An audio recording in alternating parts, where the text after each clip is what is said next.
Yo!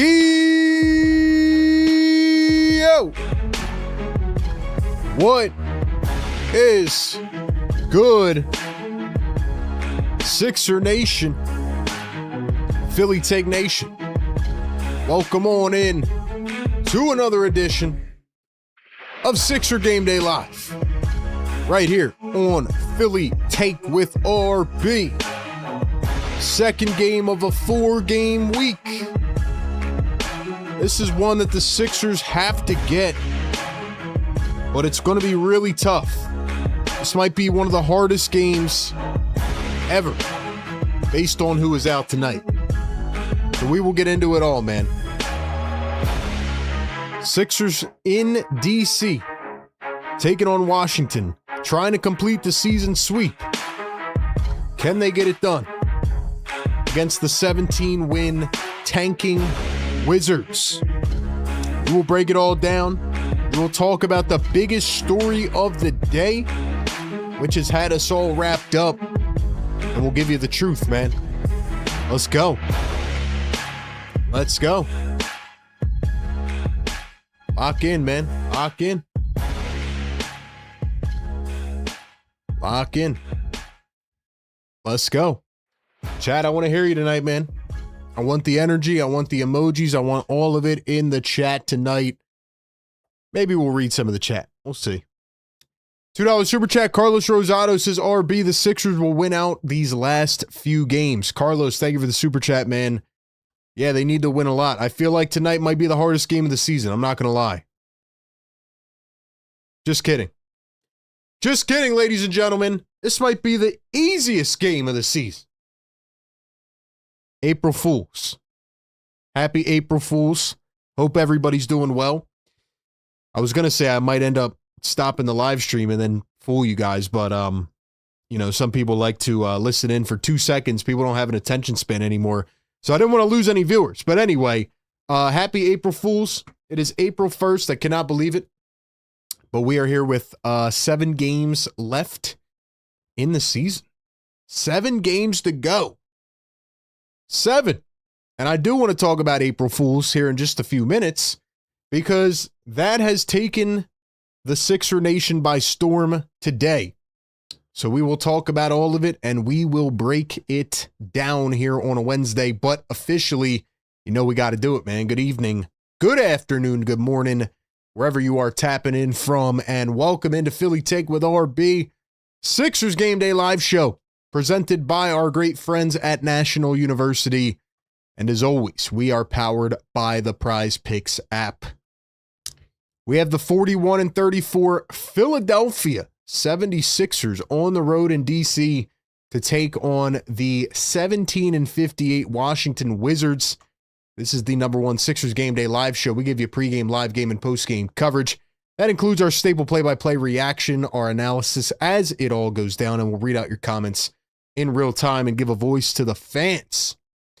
Do me a favor. Stop what you're doing right now. Go down below.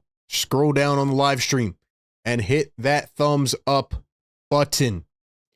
Ladies and gentlemen, hit that like button. Subscribe to the channel. Turn on notifications. That way you stay in the algorithm. Don't miss any of our content.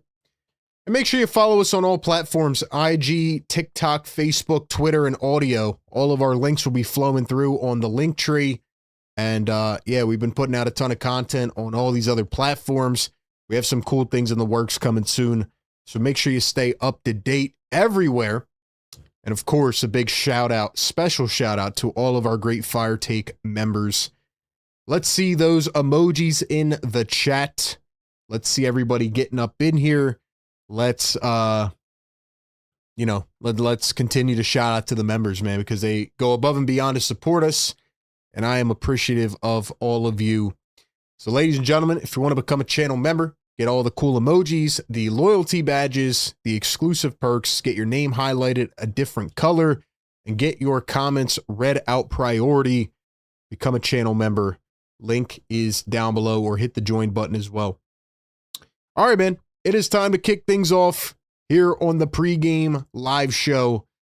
So nobody is playing tonight for the Sixers. Just kidding. Just kidding. Happy April Fools again. All right, I'm going to chill with the April Fools. because again, I don't want anybody to hear something for a second and take it at face value. But what really did happen today on April Fool's, and this is the most Sixers thing ever, guys. You come into today, right? We get an update at like 11 a.m. This is for real. I'm not April Fooling you anymore. Well, I kind of am April Fooling because this is about April Fools. But at around 11 a.m. today, we get an update from the 76ers that says Joel Embiid is out tonight with an illness. Joel Embiid then comments on that post like an hour later, and he says, it must be a crazy April Fool's joke. I'm going to try to play through it tonight. So Joel Embiid responds to the report that he is out and says it is a sick April Fool's joke. I'll be honest, he had me. He had everybody. We all thought, okay, he's out. Now he's back in, right? Joel got us. Joel Embiid is up and at him, and he got us. Then we get the actual injury report from the league, and it says Joel Embiid is out with illness. So now we're going back and forth, and we're saying, is Joel Embiid out with illness? Is he playing a crazy April Fool's joke? Or is he back in? Is he back out? Like, what's going on here? And then we get another tweet from Joel Embiid about 2 hours ago, and he says, hold on, I don't want to just paraphrase it. I want to quote him directly. Joel Embiid says, I guess they won't let me play basketball. So I don't know if that is referring to the NBA, the 76ers, but Joel Embiid literally today went from in to out to in to out. He was in to start the day, then they ruled him out, then he said he's playing, so he was in, and then they say he's out, and he confirms it. So that is kind of April Fool's, not really April Fool's. You know, I'm not kidding. Like, that actually happened. I don't know if that was referring to the Sixers medical staff or the NBA, but it has been a common theme throughout Joel's career. He does want to play. He does want to play through his knee injuries sometimes, and they just don't let him play. Now, my other gut instant reaction to this is, number one, how does Joel Embiid get sick so much? Like, I don't know if Joel just has like a dark cloud over him sometimes, but he'll have like a random injury. He'll randomly get sick. And after we got off the postgame show a couple nights ago, Joel Embiid came out in his postgame interview and he said, yeah, I was actually dealing through a really bad sickness. So apparently Joel was sick the other night. And I remember at one point in the third quarter when the game stopped, I remember they showed Joel up close, and I said to all of you, Joel just doesn't look right. You know, he was like bent over, hands on his knees, and he was like gasping for air. And I thought he was just winded from not being conditioned after the first couple games.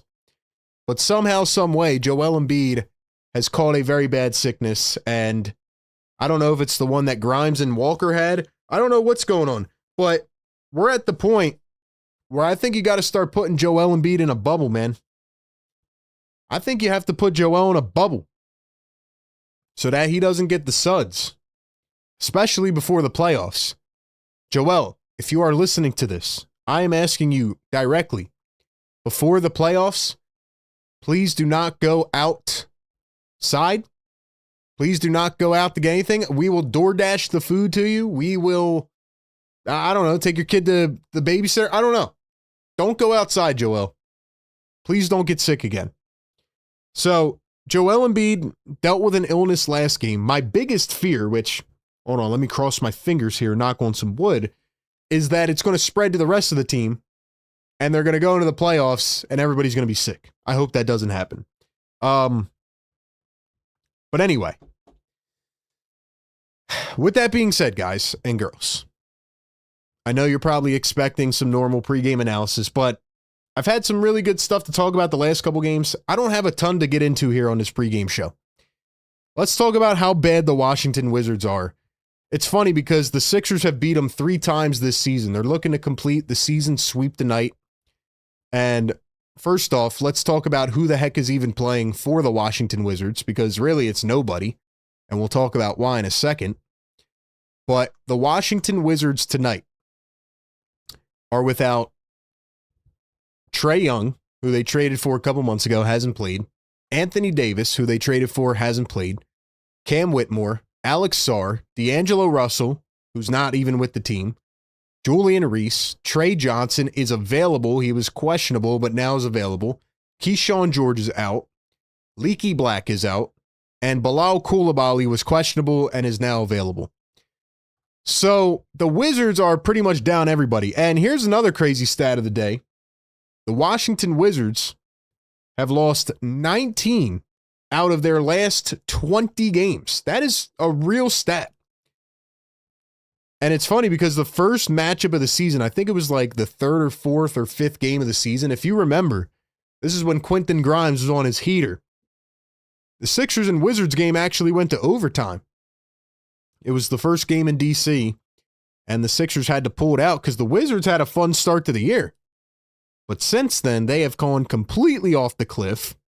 They traded for Trae Young and Anthony Davis. I don't know how that fit's going to go. Maybe it'll be good, and the Wizards can actually be relevant for once. But they are in the, I would call the select few group of nasty tank. There's tanking, there's good tanking, and there's nasty tanking. The Wizards are a nasty tank.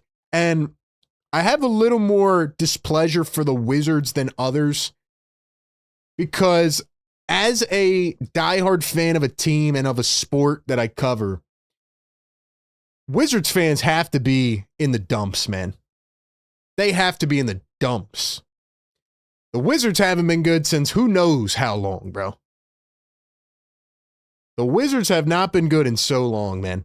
And they're out here nasty tanking after they trade for Trae Young and Anthony Davis. So, as we always say with the Wizards, maybe next year will be the year that they put it all together and they use their 7 draft picks that they've drafted in the top 10, and Anthony Davis comes back and is healthy, and Trae Young, emerges into another level. But the Wizards are nasty tankers, and we'll see who plays tonight. I know Trey Johnson's going to play. I know Bilal Coulibaly's going to play, and I think Bub Carrington wasn't on the injury report, so I'm guessing he'll play. As it relates to the 76ers, though, like I said, no Joel Embiid tonight. He is out with illness. You can give me your thoughts on that in the chat. Tyrese Maxey available to play. Paul George available to play. And everybody else is good to go. So the last thing I want to say here before we turn it over to the predictions. First off, 90 people in the chat. 28 on the like button. That's not adding up for me, man. We got to get up to 100 likes, man. Unless y'all don't want to wake up the neighbors. It's April Fools. Maybe we go complete full April Fools and we don't wake up the neighbors at all and we trick them. But that's up to you guys and girls. Anyway, last thing I want to talk about here, because there's not really much analysis to offer up. I am excited to see how Maxey and Paul George can elevate today and take over, maybe a VJ game. The NBA standings, okay? Coming into tonight. It's funny, last year we were looking at the tanking race. Now we're looking at the play-in race. The Atlanta Hawks have won 8 out of their last 10. The Hawks currently sit in the 5 seed. They are 12 games back. The Toronto Raptors currently sit in the 6 seed. They are a half game behind the Atlanta Hawks at 12.5 back. The 76ers currently sit in the 7 seed after losing to Miami the other night. They are 1 game back of the Raptors. So the Sixers are 13.5 out. So once again, the Sixers are a game behind Toronto. They are a game and a half behind Atlanta. Why is this important? Well, we assume the Sixers are going to win tonight. Boy, if they don't win this game, I'm done. It's over. That would be the ultimate April Fool's joke. But anyway, the Atlanta Hawks are playing the Orlando Magic tonight, who are 1 game behind the 76ers at the 8 seed. And the Toronto Raptors are playing the Sacramento Tanking Kings, another nasty tanking team. So I would assume the Raptors are going to win. I would also assume the Hawks are going to win, but we'll see. Crazier things have happened. But the 76ers need to win to stay par here with 7 games remaining. Like, now we're getting down to the nitty-gritty, guys and girls. So the Sixers are a heavy favorite, even without Joel Embiid. And this might sound crazy. This might sound a little bit crazy. I'm actually okay with Joel sitting this game out if he's sick. I'm okay with Joe sitting because the Wizards are nasty tankers, and I think the Sixers should win this game anyway. Even if it's a little close at the beginning, there's no way the Sixers should lose this game. And the Sixers have a back-to-back this coming weekend, which might be the biggest back-to-back of the season. And my biggest question, I want to know your guys' thoughts in the chat. Do you think Joel Embiid is going to play, and Paul George, in the back-to-back this weekend? Because they haven't played him in any back-to-backs.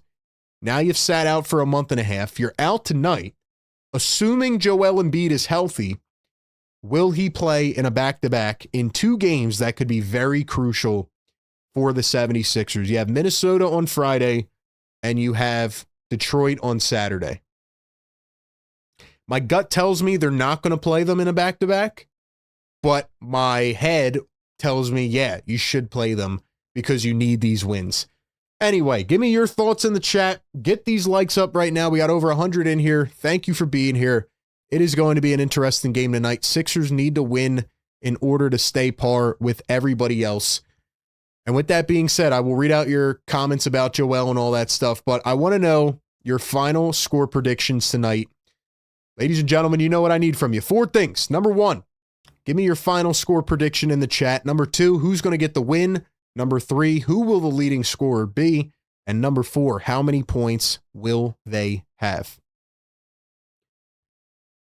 So once again, final score prediction in the chat. Who gets the W tonight?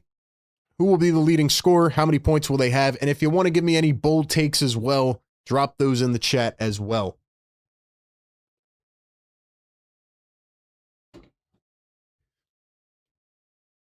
Like I said, if the 76ers were to ever lose this game, talk about the ultimate April Fool's joke. But even without Joel Embiid, they should get the W. And I'm going to give you my final prediction on the other side. But before I do that, got to give a shout out to our great partners of the show over at Prize Picks. Ladies and gentlemen, download the Prize Picks app right now. Use code CLNS. Get $50 in lineups after you play your first $5 lineup. March Madness is here. It's been so fun. We have the Final Four coming up. And on top of that, we have playoffs in just a couple weeks. Can you believe it? We're already here. And if you want to cash in on the high-flying hoops action, there's no better way to do it than with Prize Picks, where it always feels good to be right. Every bucket, every dime, every win means more when you're playing on Prize Picks. They have their brand new Team Picks market, so now instead of just going with the player parlays, even though they're really fun, you can pick who's going to win. Game winners, spreads, totals, all on top of the player picks you already know. These team picks are available in 35 states, including Cali, Texas, Georgia, Washington, and more. And I love it because you can even pick things like who's going to win the league, who's going to win the MVP award, who's going to win this award.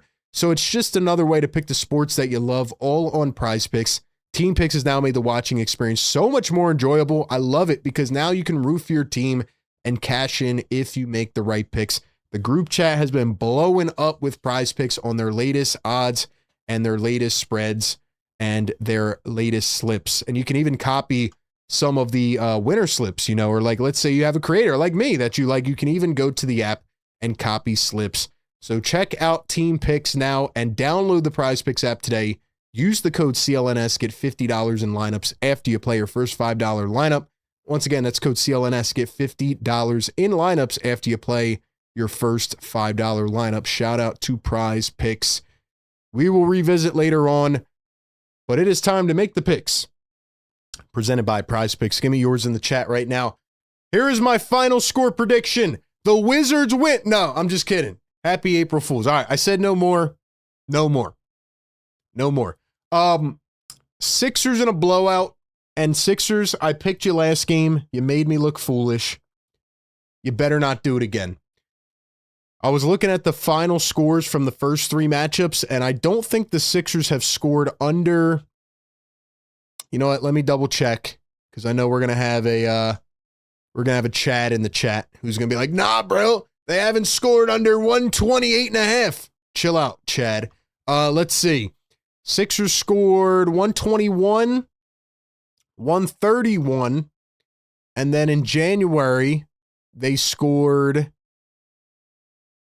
Hold on, where's the second match? Oh, wait. There you go. 139, 131, and 121. 139, 131, and 121. So if I do some quick math here, 139, 131, and 121. That averages out to about 130. So I'm going to take them to beat that by a few. I'm going to say 132. And the Wizards score, I don't know. Sixers defense has been a little bit iffy. I'll give them the score like in garbage time. I'll give them like 105. 132 to 105. That's my final score prediction. 132 to 105. I think the leading scorer in this game, and maybe this is a bit of a bold take, but I think Paul George is going to lead the scoring tonight. I'm going to take Paul George to drop 28. And here's my bold take of the night. I'm going to take Quentin Grimes to hit 4 3-pointers tonight. This, as I've always said, Quentin Grimes against tanking teams is like, you know that meme with Jimmy Butler where he's like bent over and he's like going all in? That's Quentin Grimes against tanking teams. This is going to be a Quentin Grimes championship game tonight. So I'm going to take Grimes to hit 4 threes, and the Sixers win 132-105, and Paul George leads the game with 28 tonight. Those are my takes. All right, let's read out a few predictions here. Shout out to all the members. First, let me give a shout out to the members. Beer Batter Gummy in here. Estelle, what's up? Dom, what's good, brother? Manny, what's up, bro? Long time no see. Who else we got up in here? Ben, what's up, man? Collins85 in the chat. What's up, Collins? Marcia in the chat. What's up? All right, let's read out some of the predictions. Anybody dropping a prediction in here? Dom says 119-104. Sixers, Maxi with 33. Marcia 120 to 89. Sixers. Legendary 115-93. Maxi for 28. Kia, what's going on? Busy says 131-108. Sixers, Maxi 84. Against the Wizards. I love it. Shout out Busy, man. Shout out Busy. Maxi's about to get busy against the Wizards. Could you imagine? The Wizards have already been through enough turmoil. And they get 83 dropped on them by Bam freaking Adebayo. No offense to Bam, but come on, bro. Bam, 83? That's crazy. 116-92, Sixers, Maxi 39. Who else we got? 125-104, Sixers, VJ 26. Dan says Sixers 125-96, VJ 28. If we need Joel to beat the Wizards, then fold the franchise. That's a fact. 129-101, Sixers, PG 34. Sixers 139, Wizards 117, says Estelle. Manny Fort says maybe 20 points ahead. Sixers should win. Aaron says not going to play them in both games. Second back-to-back is against the Pacers, so they won't play against them. Sixers 126-98, Wizards. I don't know what you mean second back-to-back is against the Pacers. You mean next week? Like after that? I think that's what you're talking about. 125-98, Maxi 42, Sixers win. That's why my score looks close to get garbage points. Ben says he excels against bums. Who else? Drummond 10 rebounds. 115-93, Sixers, Maxi 28. We got Jay Evans in the house. What's up, Jay Evans? Wanted to stop in, been busy. Just want to say shout out to you, RB. What's up, man? All right, man. I like it. I like it. Hopefully they don't raise our blood pressure. You know, if you guys could just give us a break tonight and like actually win a game easily, we'll see how that goes. We'll talk about last game, and we'll also talk about the upcoming playoffs, because if you did not see it, and again, this is why I always say turn on noties. We dropped a short yesterday on all platforms talking about playoff opponents. Who should the Sixers want to face in the first round? Who should they not want to face? So I talked about all that. A lot of agreement, a lot of disagreement. We'll get into it more tonight, and we'll break down this game and hopefully have some fun, man. 130 people in here. Get us to 100 likes. Ladies and gentlemen, drop the beat. Let's go, man. Let's go. Drop the beat. Unless you guys want to let the neighbors sleep pretty tonight. April Fools, I guess. Who's a fool on April Fools, man? Not I, not the community. Best community in the world. It's RB in the chat. Let's go, man. Sixer Game Day Live. It never gets old. Yeah. Yeah. Let's go, chat. Let's go, chat. 52.5K. Let's get it, man. Trying to get to 53. I just want to let y'all know right now, we will be streaming a ton of playoff games, just like we did last year. We're trying to get to 60K by the end of the playoffs. Share it around. Tell a friend. Tell a family member. Drop us in your group chat. Go knock on your next door neighbor's door. Let them know to hit the subscribe button. Ladies and gentlemen, Sixer Game Day Live presented by National University. Shout out to our great partners. And listen, man, we do this every single game. 4 hours of combined coverage, all on the same stream. We're not asking you to go to 3 different streams. You're all right here. You get pregame analysis. Then we roll right into the live game show. I give you the live play-by-play, the live stats, and then we roll into the postgame show, which then gets clipped onto all the other socials, audio platforms. We're killing it with the downloads right now. We are crushing it. It's all thanks to you, but I need y'all to follow us everywhere. Big things coming soon. Can't wait for the playoffs. Even if the Sixers fiddle out in the first round of the play-in, I'm going to leave it up to you guys and maybe have you vote on which games we should stream. But the grind is about to get underway. I'm ready to go.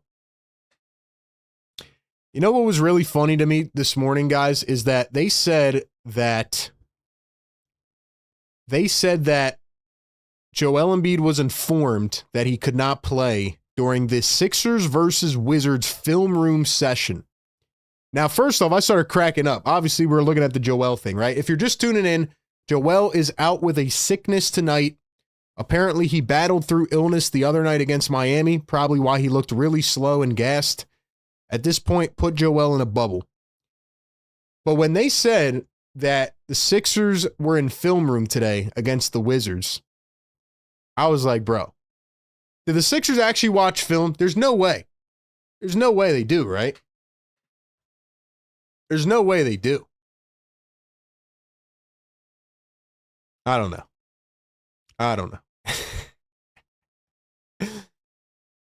Dom says, tell a neighbor, let's go. Busy B dropping the rules of engagement. Thank you, Busy B. Shout out to the Mots. Thinking about only streaming half the game today, though. I'll be honest. This game might bore us to death. Just kidding. Happy April Fools. All right, let me chill, man. I said I wouldn't do any more April Fools. Somewhere, Joe on his couch in Delco just screamed at his phone and was like, you're only doing half the game? What am I going to do about the second half? Shout out Joe from Delco. I'm just kidding. It's funny because this morning at 11 a.m., I tweeted out, Joel Embiid will miss tonight's game with an illness. And then Joel Embiid responded to Kai Carlin's tweet, and he said, it's a sick April Fool's joke. I'm going to play. And then a couple hours later, he was listed on the injury report. And then they said, he can't play. And then Joel followed up and said, I guess they won't let me play basketball. So usually on this day, I'll be really honest with y'all. Usually I try to not look at a ton on social media because I know it's very April Fool's heavy. But literally my job entails trying to figure out who the heck is playing for the 76ers. And they did not let Joel Embiid play. Crazy. Absolutely crazy. Absolutely crazy.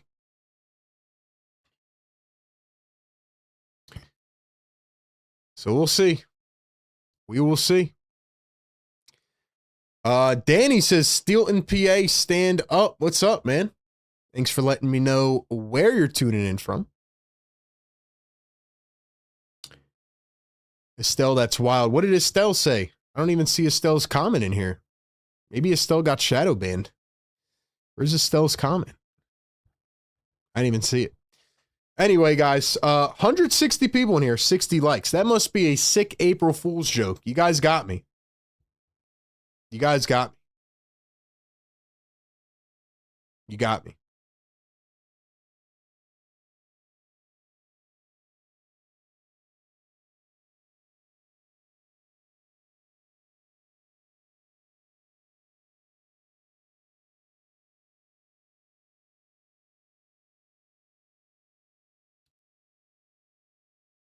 That's interesting. It only showed me Estelle's comment when I changed to the top chat.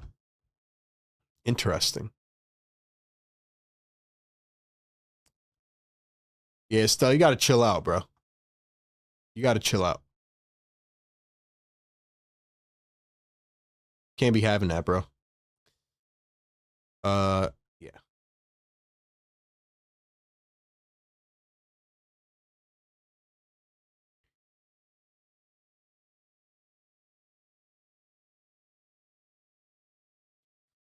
Busy B says, I trust nothing I see on social media today. That's a fact. I wouldn't either. I wouldn't either.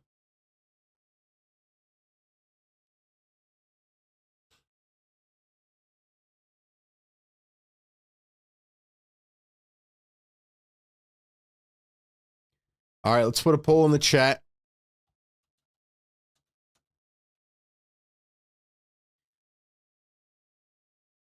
How are we feeling, guys and girls? How are we feeling, man? It's been an interesting day.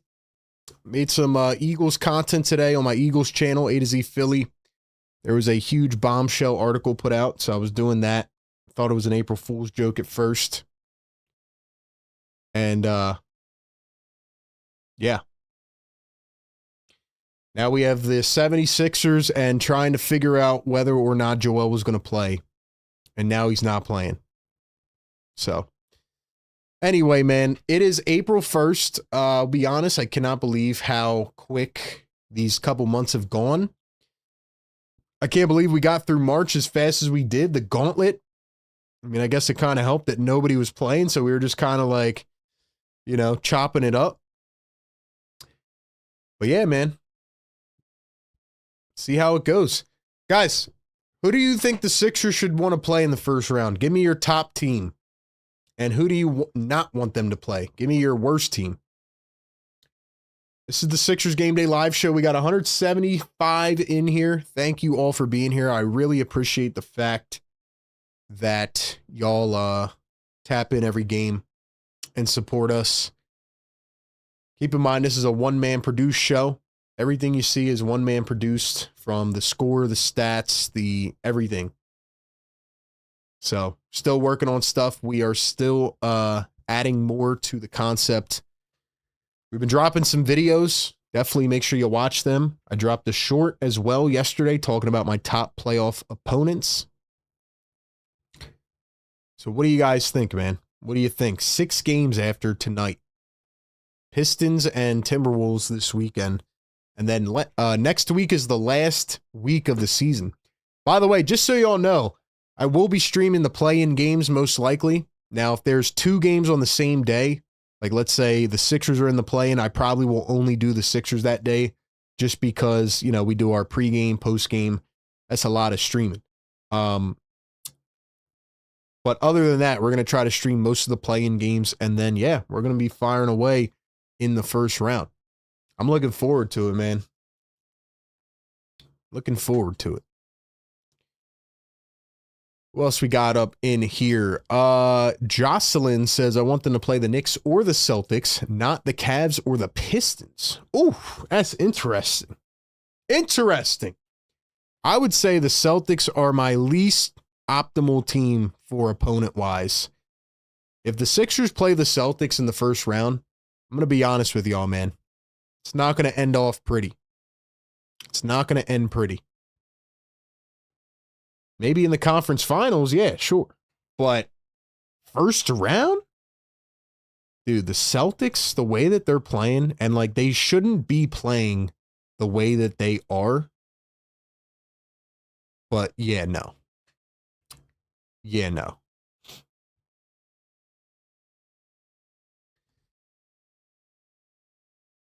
But yeah, who do you guys want to see in the first round?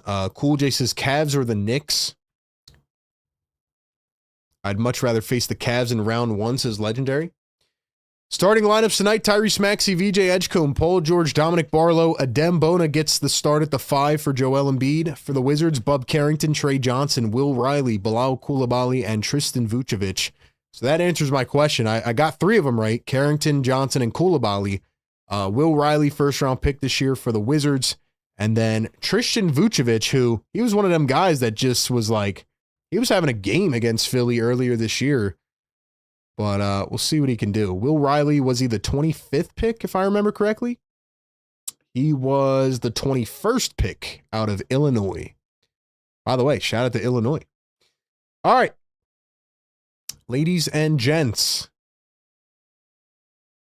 By the way, speaking of March Madness, my guy's playing in the Final Four this weekend, man. Can Michigan pull off the W? Trying to put you guys on game, man. All righty. 200 in the chat. We're still not at 100 likes. That is a sick April Fool's joke. That is a sick April Fool's joke. Karen, what's going on, Karen? Pistons or the Cavs in round 1? I like that answer. All right, we are at the Capital One Arena. Sixers rocking the dark blue jerseys. Or the, I guess, baby blue, or nah, not baby blue, but just their blue jerseys, I'll call it. I don't know what exact blue it is. And then the Wizards are rocking the white jerseys. So here we are with Maxey, PG with the rock. He's going to drive, pull it up off the dribble, and knocks it down. A great start for PG8. I'm going with PG for the leading scorer tonight. Great start off the dribble. Here are the Washington Wizards. Is that Carrington? Oh, boy, he's got some hair now. He's letting the hair ride out. I feel like Carrington always looks different every time he plays the 76ers. Maxey going to find VJ. VJ going to find Paul George. Paul George going to drive, kick it out to the corner. Barlow up to Maxey. Maxey downhill. He threw it away. Stolen by the Wizards. Here come the Washington Wizards over to the corner. Tapped up top. Riley going to find Coulibaly, former lottery pick. Wait, was that Coulibaly or was that Carrington? They look very similar. 3 balls missed by Washington. Here come the Sixers. Maxey for 3 off the back iron.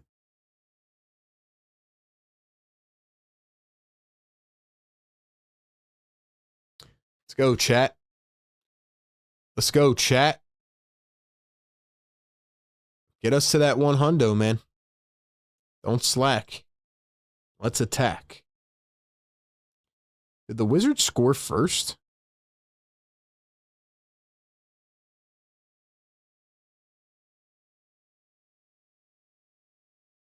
Here's PG, mid-range. Got it again. Got it again.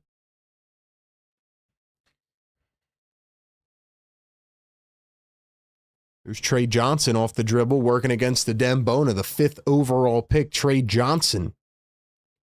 Here's Tristan Vucevic, the one bouncer, the drive, and the slam. Actually, Trey Johnson was the 6th overall pick. My bad. Ace went number 5. VJ for 3, contested, no good. Bona gets the offensive rebound, goes up, and slams it down with the two-handed jammer. Here's Trey Johnson. Johnson to Vucevic. Vucevic, the running floater, can't get it, tries to get his own board, taps it to Maxey. So Bilal Coulibaly's number 0. Tristan Vucevic is 0-0. Here's Paul George for 3. That one is short. Yep, you're right. PG did get the first bucket. Here's a 3 ball. That one was Trey Johnson. He missed it. Here come the 76ers. PG driving down the lane. Goes up all the way in traffic. Got it again. Paul George with a quick 6. Sixers lead at 8-4. Good start for Philly offensively. Here's Will Riley, the first-round pick. Coming around a screen, turns the corner, goes downhill, runs through 3 guys, looked like a travel, no whistle, and Vucevic slams it down. Yeah, I don't know if I've ever seen 2 guys with 0 on the same team. Paul George Had it at the mid-range. Looks like a 3-second violation. It's going to be on Tristan Vucevic. Paul George might be dropping 100 tonight, guys. Stay tuned. PG looking pretty comfortable, but it'll be Maxey at the free throw line. He's going to miss the free throw. Come on, Mad Max.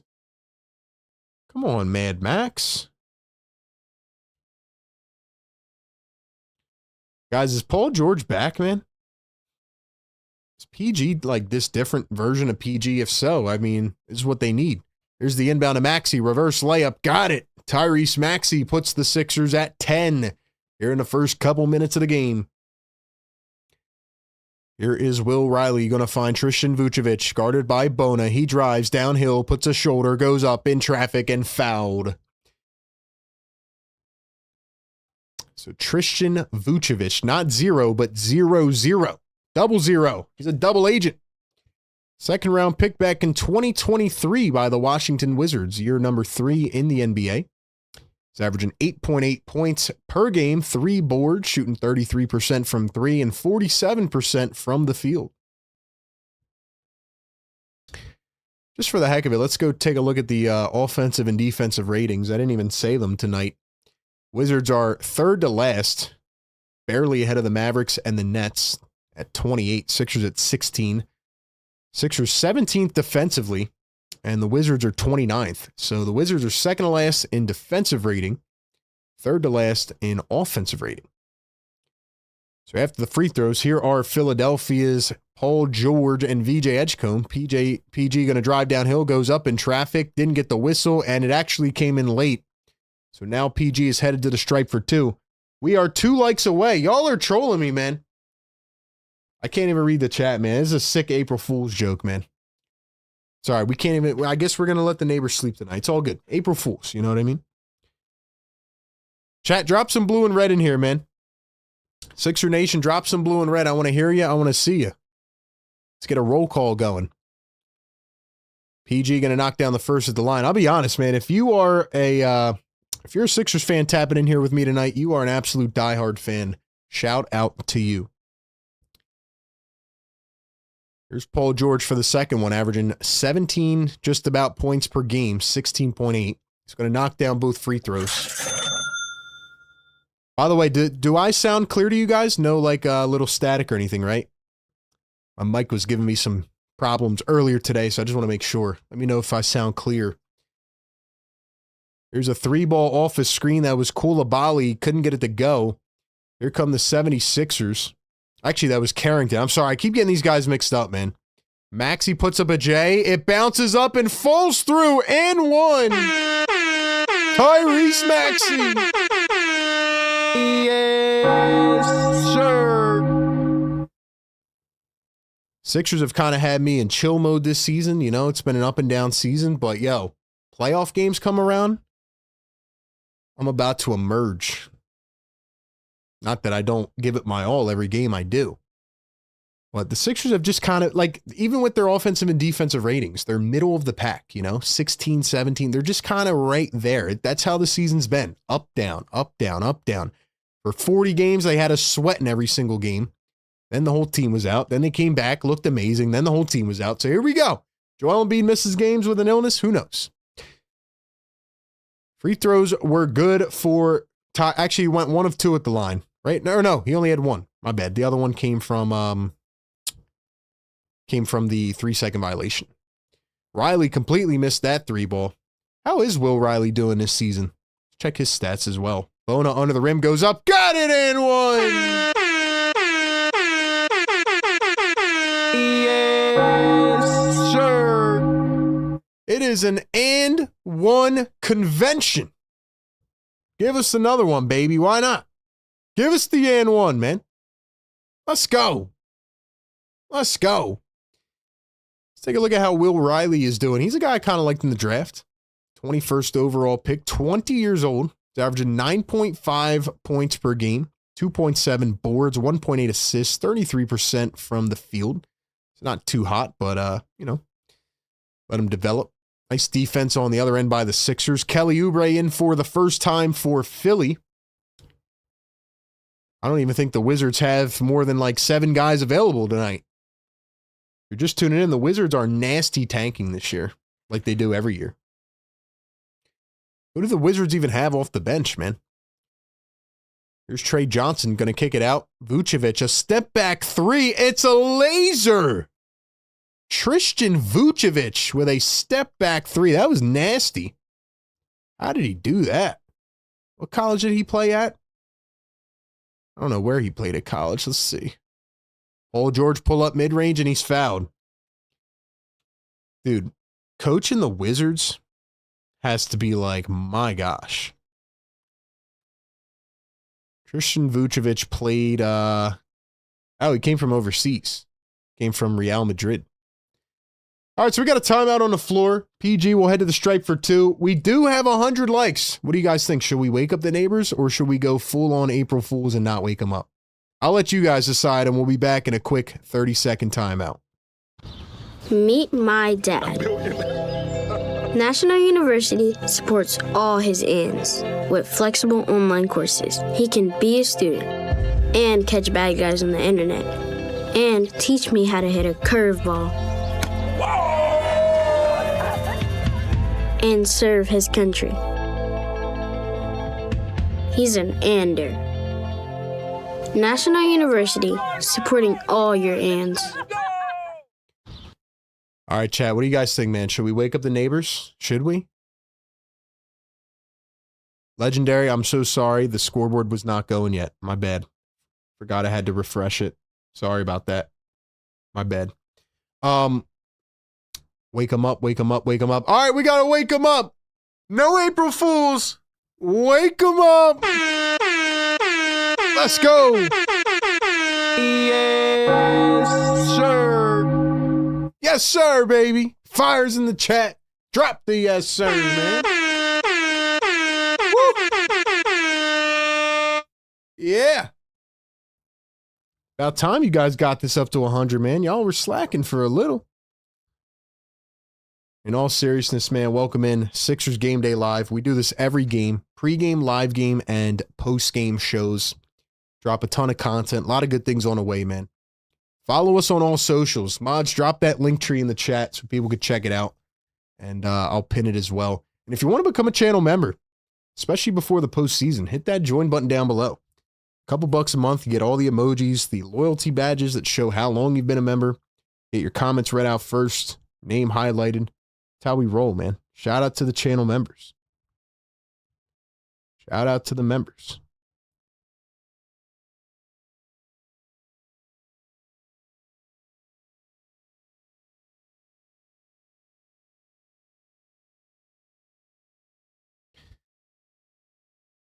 Let's go, man. Who else we got in here? Dom, what's going on, man? Dan in the chat. Busy. Marsha. Deshaun, what's up? Legendary, what's up? Scum, what's up? Chips, what's up? BLSG, what's up?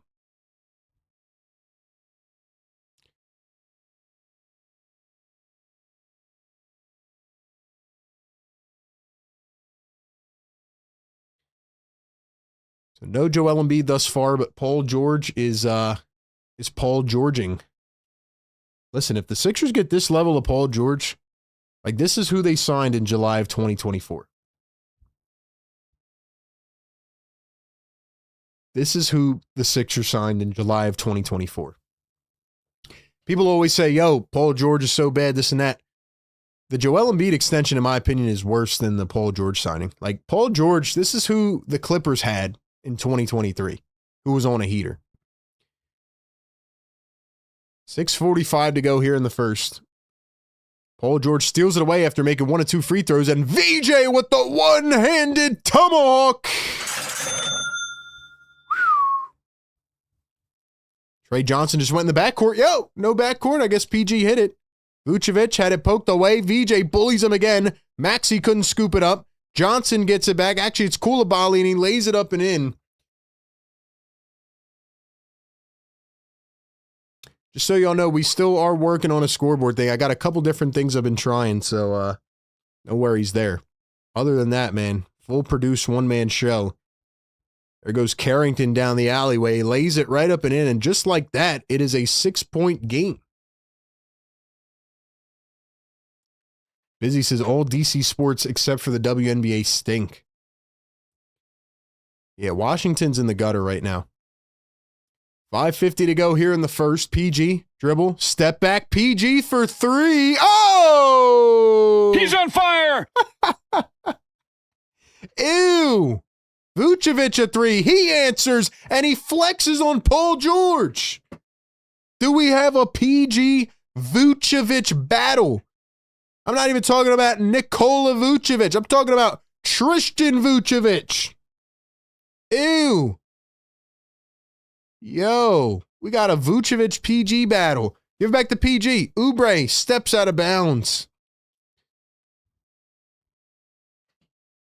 In all seriousness, last game, though, against the Heat, the problem was the Sixers had no identity offensively when it mattered. Nurse could not draw up a game plan to beat the zone. If the Wizards were smart, they'd go to a zone, even though they probably don't even know what a zone is. But yo, I'm having fun watching PG cooking right now. He's got 12 in the first. Give PG to rock, man. Trey Johnson downhill, goes up over Drummond, left it a tad short. Grimes in the game as well as Drummond for the first time. Maxey guarded by Trey Johnson. I don't think the Wizards have made any subs. I don't think they have enough players. Actually, no, somebody did come in. Who came in? Sharif Cooper and Anthony Gill. Shout out Sharif Cooper. If you know his father's a legend. Shout out to Omar Cooper. Drummond going to find Paul George. Paul George dishes it to Oubre in the lane. He turns, he spins. Oubre going to fade, goes up, and can't get it over Sharif Cooper. Former second-round pick by Atlanta. Struggled to find a spot in the NBA. The Wizards said, we'll give you a shot. Here's Trey Johnson, finds Vucevic, dumps it back. Actually, that was Anthony Gill in for the first time. No look pass by Cooper. It's stolen away by Philly. Here comes Tyrese Maxey up the floor to Grimes. Grimes all the way, lays it up and in. 4:20 to go here in the first. Carrington going to find Gill. Here's Koulibaly. Drives into the lane, turns and spins on a pivot. Goes up one hand, can't get it. Nice board by Drummond. Give the ball to Paul George, man. Let him cook. Let him cook. Maxey spinning. Backing down, fading away, no good. Drummond can't pull in the board. Here come the Washington Wizards. Koulibaly blows by Maxey, goes all the way, lays it up and in, and he's fouled. It's an and one opportunity for Bilal Koulibaly. Bilal Koulibaly.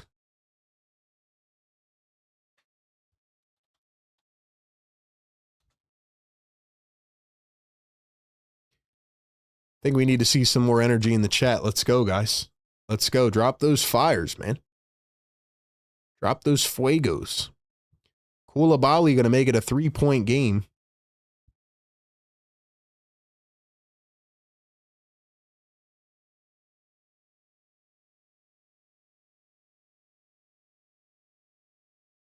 Here's PG for three. Can't get it to go. A little bit off the mark.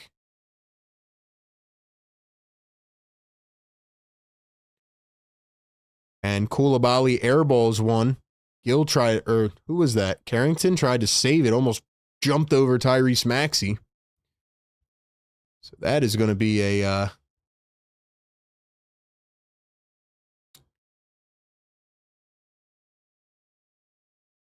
Koulibaly's going to the bench now. Who's coming in? Justin Champagnie. Number 9, Justin Champagnie, the brother of Julian Champagnie. Easy layup missed by the Sixers. Champagnie has it. Jameer Watkins in for the first time. Here's the floater. Carrington and Champagnie lays it in. So it is a 3-point ball game now. There's Kelly Oubre at the top. He's going to find Paul George. George coming around a screen, drives downhill, goes up in traffic, and finishes. Nice bucket by PG, who is now up to 14 in the first. I had him at 28 points for the game. There's a 3-ball from Washington. That's off the mark. And the rebound by Watkins. Grimes was all out of position, and the Wizards lay it up and in. 2:30 to go here in the first. Grimes at the top. Grimes working, finds Drummond. Drummond out to the corner. Kelly Oubre picks it up. Oubre to Grimes. Grimes all the way. Looked like he was fouled. Didn't get the call. Here come the Washington Wizards. Here's the step back. Now over to Carrington. Watkins sets a screen.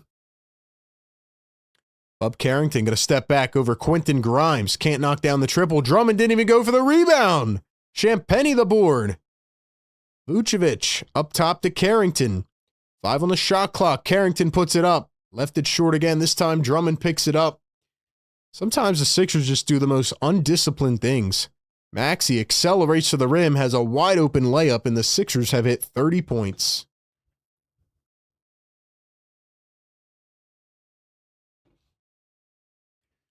$290 people in the chat. Can we get to 200 likes? Let's go, guys. Hit the thumbs up button. Subscribe to the channel. Help us get to 53K. Let's go, man. By the way, did I mention, as we have now hit a timeout, tonight's bonus question, just because I want to have some fun, and the trivia race is heating up. We only have 6 games left after tonight. Sound the sirens, baby.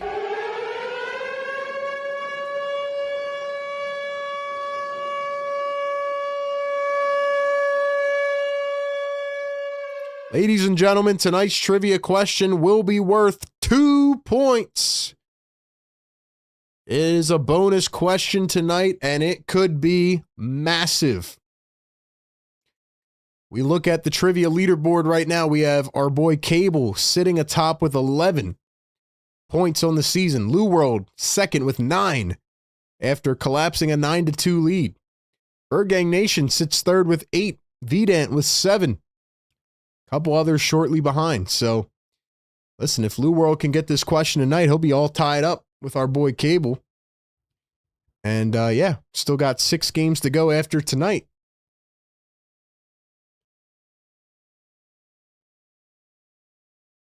Guys, get us up to 200 likes, man. Thank you for being here so much. Appreciate it. We do this every game. If you're new to the community, welcome in. You don't have to be a Philly fan to be here.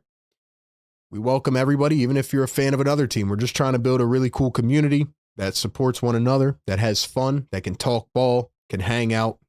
And we want to make this feel as much of a family feel as possible. We also give you the analysis, the stats and all that. You know, we kind of go like half and half. You know what I mean? Give you the analysis and all that, but I'm not going to sit up here in a suit and tie. Like, I want to have a personality. I want to have passion. I want to, you know, have fun.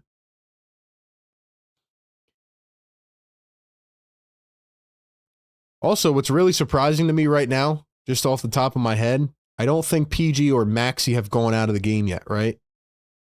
So is Nurse not going to stagger Maxey and PG?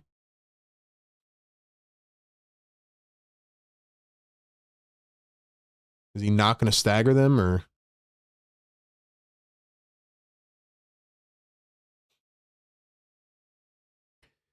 Also, it would be nice if the bigs could actually do something.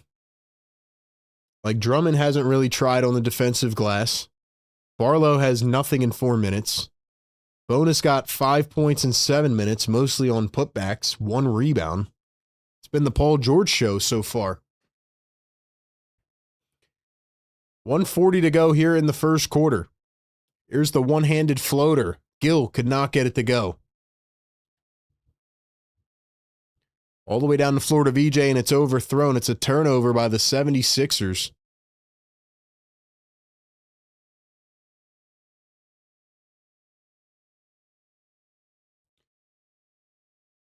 Here is Champagny. Champagny going to find Gill. Gill, the cutter. Here's a floater from Sharif Cooper, and he gets it to go.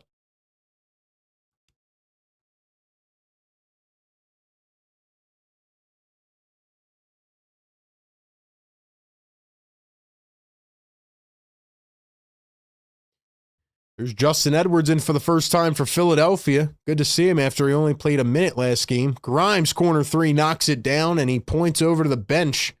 Grimes is on the board. 50 seconds to go here in quarter 1.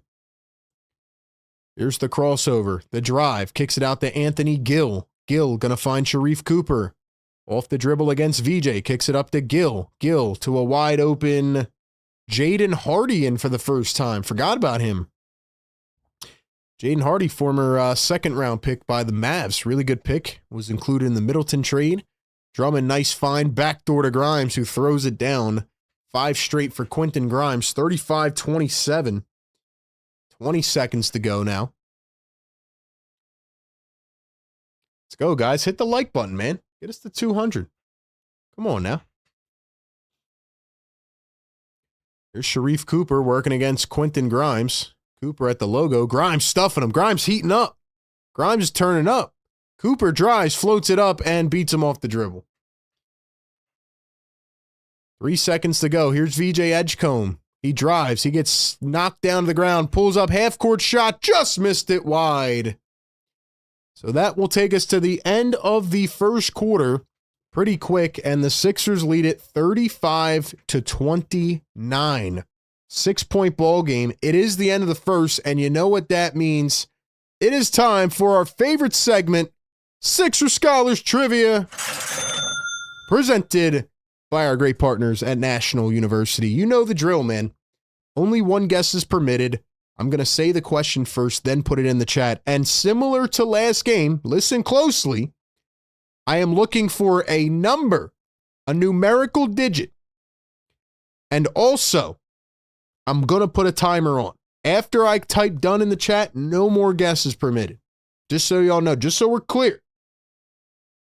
All right. Here's the question, ladies and gentlemen. Shout out to our great partners at NU. Without going over, what is the number of free throws made in a single season for Joel Embiid as his career high? Only in the regular season, though. Without going over, what is Joel Embiid's career high for free throws in a single regular season? Free throws made in a single season. What is Joel Embiid's career high without going over? Guys got 30 seconds. Then I'm going to type done. No more guesses are taken after that.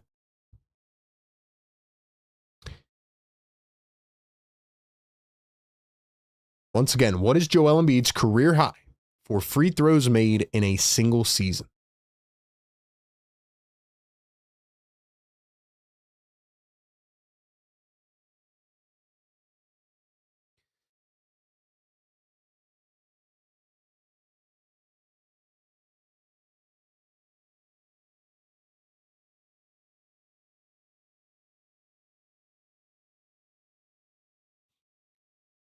Ten more seconds.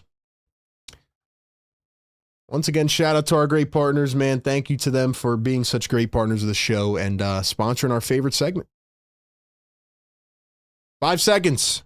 4, 3, 2, 1. All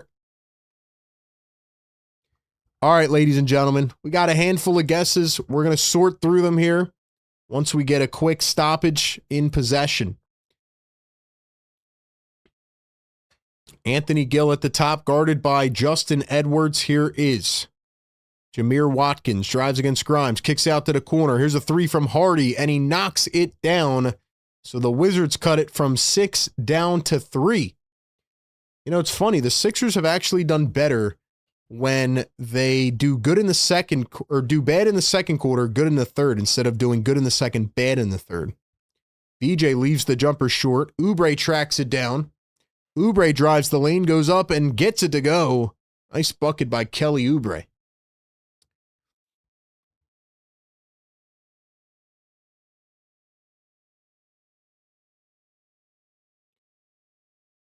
Wizards again. This time it was Will Riley. So we are a minute into the second. It's a 3-point game. Kelly Oubre at the top. Drummond sets a screen. Oubre driving with the ball. He turns. He floats it up from the elbow. Got it again. Nice bucket by Kelly Oubre. I am surprised that Maxey and PG, and actually, are they all out? Maxey, PG? No, VJ's in, but Maxey and PG are on the bench. Vucevic just got another bucket. I told you, man, this guy was cooking earlier in the season against Philly. VJ going to find Drummond. Drummond in traffic, goes up, gets contested, taps it, misses it on the putback. 10:20 to go here in the second. 39-36. Don't worry, we will get to the trivia answer here in a second, and we have a legal screen on Washington. All right, ladies and gentlemen, the career high made free throws in a single season, only counting the regular season, for Joel Embiid. The correct answer is 661. And it was done back in 2022-2023. 661 is the correct answer. We will see who got it here in just a second. VJ to Edwards. Edwards spots up a triple. Got it! Big time shot by the second-year player, Philly native Justin Edwards. Here is Vucevic. Vucevic, dribble handoff, finds Riley, spinning around Grimes, goes to the rim, floats it up, and he's fouled. All right. Let's see. Did anybody get it correct? Did anybody get it correct? We didn't have that many guesses. Doesn't look like anybody got it right. 770. You went over. 568. Oh, wait. VDan got it, I believe. VDan got it. My bad. I just saw this in the chat. As Vucevic hits another three. I think VDan got it, right? Am I right, mods?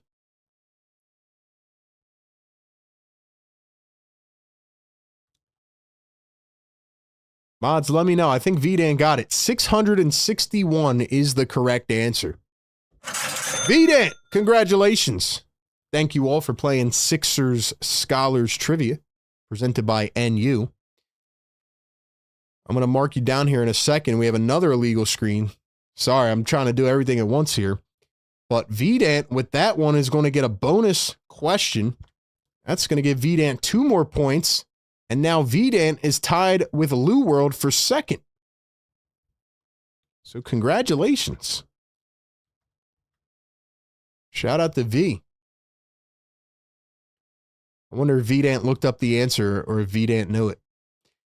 But nonetheless, that'll put VDant into second place, tied with Lou World for 9 points on the season. Cable still atop the leaderboard with 11. 5 on the shot clock. VJ kicks it out. Edwards seems wide open, goes baseline in traffic, lays it up, and just a bit short. Here come the Washington Wizards. Hardy going to find a cutting Gill, and it's wide open for a dunk. It is a 1-point game, ladies and gentlemen. It is a 1-point game right now. Are we serious? This is why you don't stagger. This is why you should have staggered Maxey and PG. Grimes misses the layup. Dude, this is crazy, guys. Wizards wide open, and Watkins is fouled by VJ on the dunk. I didn't even, I wasn't even paying attention really, but like the fact that we are like struggling right now is crazy. This is actually wild, guys. Can we be for real for a second?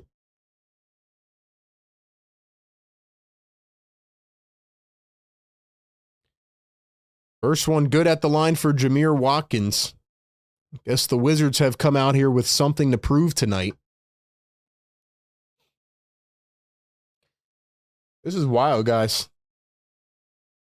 Wizards are playing way harder than the Sixers right now. Legendary says this will be a horrible April Fool's joke.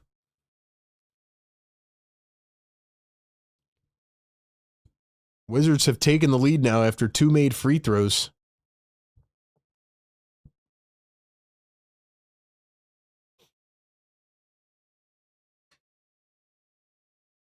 Here's Kelly Oubre going to cross over, drive, spin to the rim. Oubre goes up, mid-range, blocked again.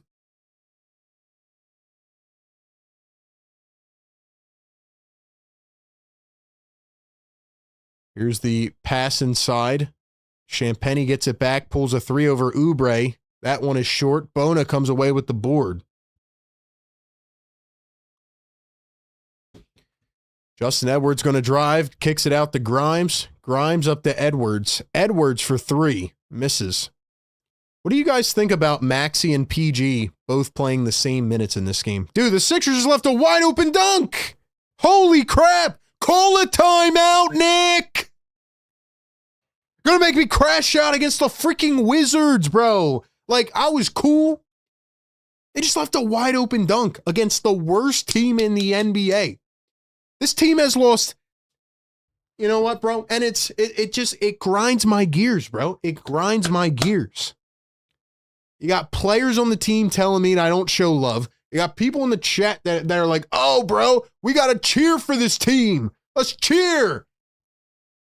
We're struggling against a team that's lost 19 out of 20 games. The Wizards are trying to lose, and they're winning. Why do y'all have to do this to me on a random Wednesday, bro? Can we just win the game? Can we just win the game, man? And I'm sorry, man. Like, Nick Nurse is a smart guy. I don't understand. Any coach knows that if Joel Embiid is sitting out, you cannot take PG and Maxey out at the same time. Why would you not stagger these guys? I don't understand it. These are simple things. Just like last game. You call one pin down backdoor screen and Grimes gets open for a 3 and you don't call any other plays the rest of the game against a zone defense that you can't break your way out of. You know what I'm saying, bro? You know what I'm saying, bro?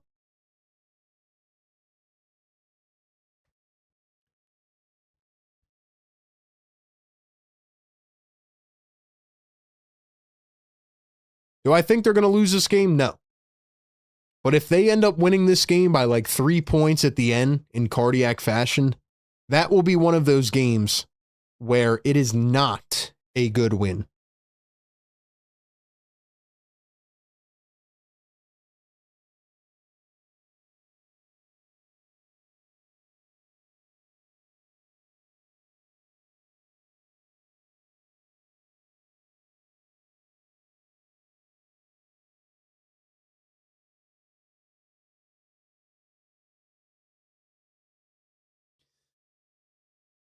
All right, man. RB chill out. It's a Wednesday night. Shouldn't be that crazy. I know. They're probably saying it in the chat right now. I bet there's a comment in the chat right now that is saying, dude, it's just the second quarter. Relax, dude. I bet there's a comment in the chat right now. I don't know, man.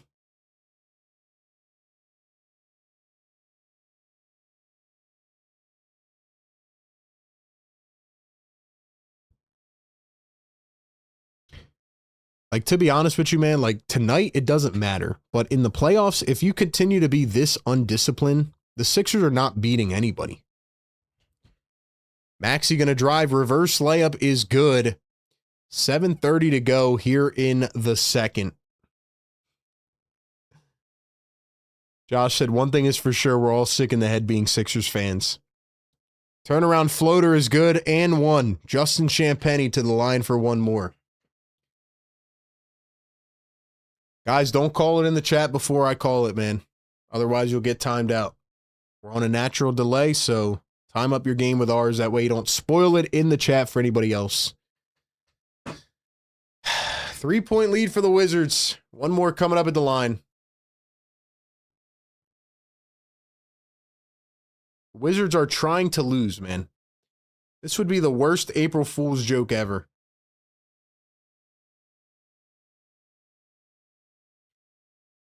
This is why the Sixers shouldn't be sitting players out, man. I mean, I know Joel's sick, but, like, you can't afford to sit anybody out.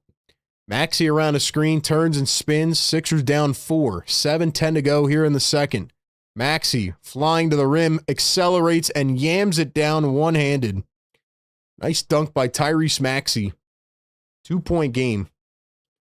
Here is Trey Johnson at the top with the left-hand drives, kicks up to Anthony Gill. He steps into a 3 and knocks it down. Wizards back up by 5. They're going to mess around and keep this a cardiac game. By the way, the Wizards are 8 of 9 from the field in this quarter. Now, I did say at the beginning, right? Sometimes the Sixers have been bad in the second and good in the third. Hopefully this means they're going to turn up in the third. As Grimes chucks and misses another three, Barlow gets the rebound, and he stepped out of bounds. Dude, and this team was watching film against the Wizards? What did you guys learn from film session? What did you learn from film session? I would love to know what a Sixers film session looks like.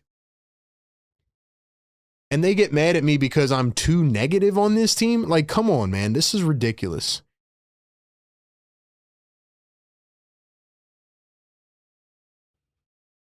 Trey Johnson to the corner. Carrington for three. Wide open. Hits it again. Y'all want to just keep over-helping on defense, right? Y'all want to keep over-helping on defense? Sure, let's just keep over-helping and leaving a guy wide open. I mean, this is just disgusting, bro. Paul George turnaround fadeaway gets it to go. Glad Paul George showed up tonight.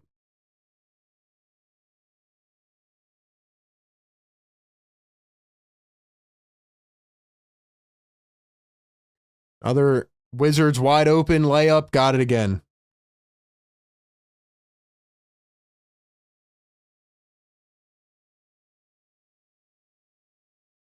Paul George for three, short again. Sixers, you guys suck.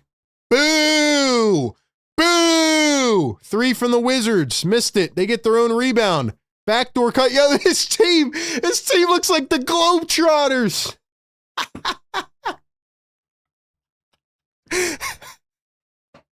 All you can do is laugh, bro. All you can do is laugh. Maxey turnaround jump hook. Gets it. Yo. They're about to have 60 points already. Champagny. Trey Johnson. Trey Johnson. Turnaround, spin, fade. Misses it. Maxey gets the rebound. Maxey downhill. He gets tripped and fouled. Oh my gosh, man.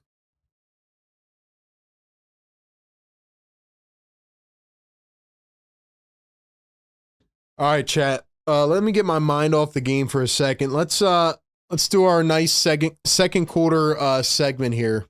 Where's everybody tuning in from? I got to get my mind off of this defense for a second. Drop your state, city, country, towns in the chat. Let me know where y'all are tapping in from tonight as the Sixers are trying to get back in the game. Holy crap, man. First one good for Tyrese Maxey. Where's everybody tuning in from, man, as I'm trying not to lose my mind right now. $2 super chat, time to obligation. Thank you, man. RB, they watch tapes. They're all bored out. I don't know what that means, man. But they said they were watching film today. So what are they watching film on? They're not giving any effort defensively. You can't tell me the Sixers are this bad defensively. There's just no way possible. Not even remotely possible that they're this bad defensively. Maxey knocked down the free throws, so it's a 6-point game. Here's a floater from Trey Johnson. He's fouled by Bona. So now it's Trey Johnson to the line for two. Upper Darby in the house tonight. Shout out Upper Darby. Phoenix, Arizona. Allentown, PA. Virginia checking in. West Philly in the house. Louisiana in the chat. Switzerland in the house. ATL, South Jersey. Swarthmore. Bosnia, Northeast Philly. Charlotte, NC. Northeast Philly in the house.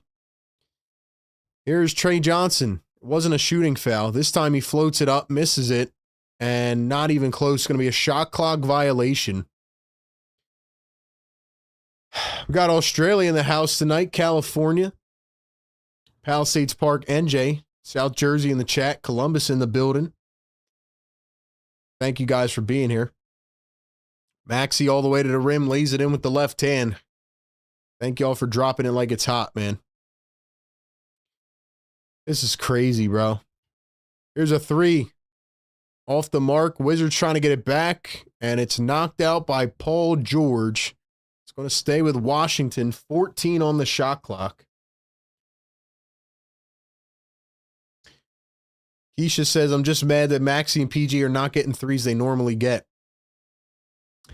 Yeah, the offense is one thing, but they're just not playing any dang defense, man. Not even close. Oh my gosh, Will Riley crossover, layup. He just cooked Dominic Barlow. Holy crap. This is crazy. 6-point game. VJ downhill, up in traffic, no whistle, but he gets the bucket. Wizards lead it 60-56. 3:40 to go here in the second. Koulibaly to Anthony Gill. Back to Bub Carrington. Carrington against Bona. Carrington, pull up three, off wide. Even if the Sixers are losing in the fourth, though, the Wizards will call in the official tank. Like I said, they're nasty tankers. As Bona misses the layup, but he's fouled. It's going to be just like the Utah Jazz game, where even if the Sixers are losing near the end, the Wizards will pull in the official tank. They've lost 19 out of 20 games. They don't want to win this game.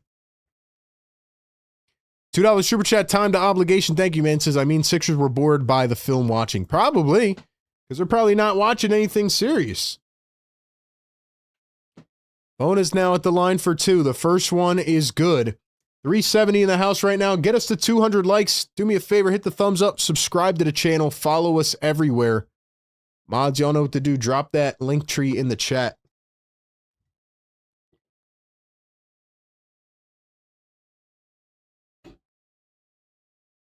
Bona going to knock down a pair at the line.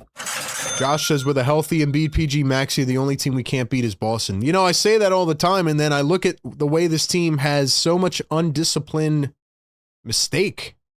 And there's another and one. You know, we can sit here and we could say, yeah, you know, the Sixers can beat anybody talent-wise, but the talent actually has to play like the talent. You could have the greatest team in the world, but if they don't do the fundamentals, what can they really do? I mean, this team tonight, and they just had so many instances this season where they play like they don't care. We always question, how much does coaching matter? A coach has to get his team up to play a basketball game. Trust me, in my life, I've had good and bad coaches. I think we all have, right? You know when you have a bad coach. And you know when you have a good coach. A good coach has to get a team up to play. Maxey going to turn around, fade away, misses it again. Wizards pull it in. Wizards lead by 5 now. Koulibaly. Here's Carrington. Second round pick last year. Steps back. Can't get it to go. The putback just missed by Trey Johnson. Excuse me. I said Carrington was a second round pick. I actually believe he was a first round pick. He was a first round pick last year. Or actually, was that 2 years ago? No, it was last year. Right?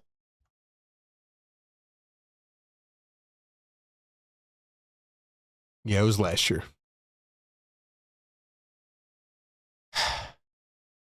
I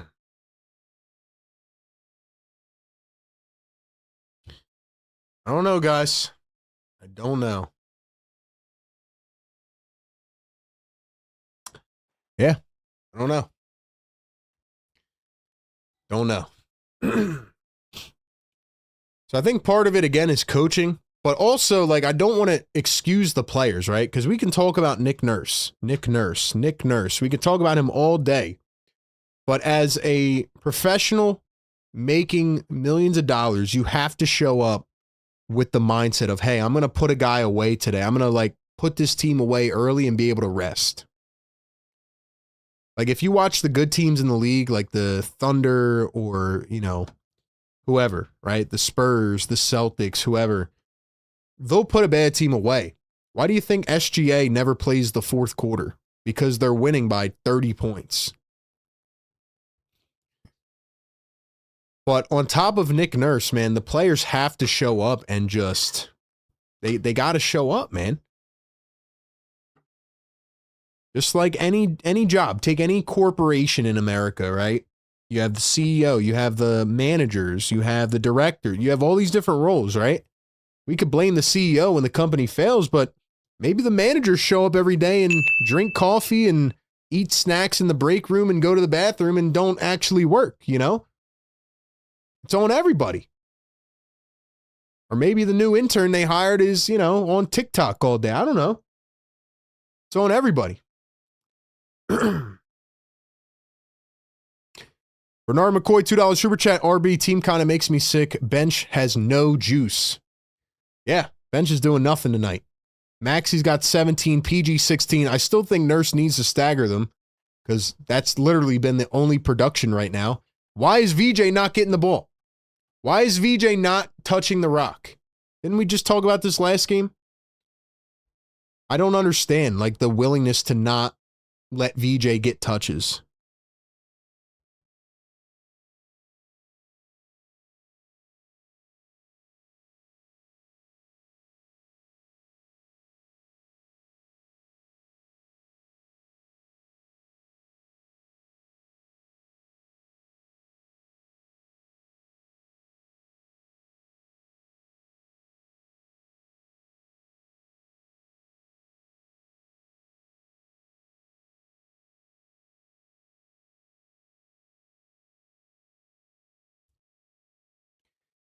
Here's the drive and the kick.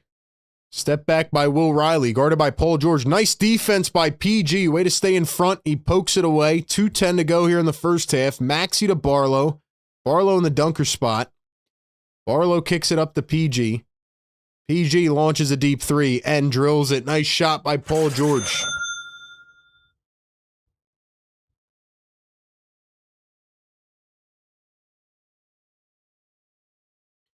Sixers steal it away again. Here goes Maxey breezing to the rim, and just like that, a 5-point swing. And the Sixers tied up at 63.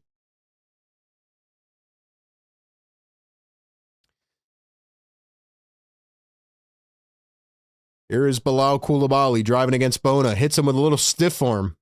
Bona couldn't get the board, but PG has it. 1:25 to go here in the first half. VJ drives the lane, gets a foul and one. Let's go.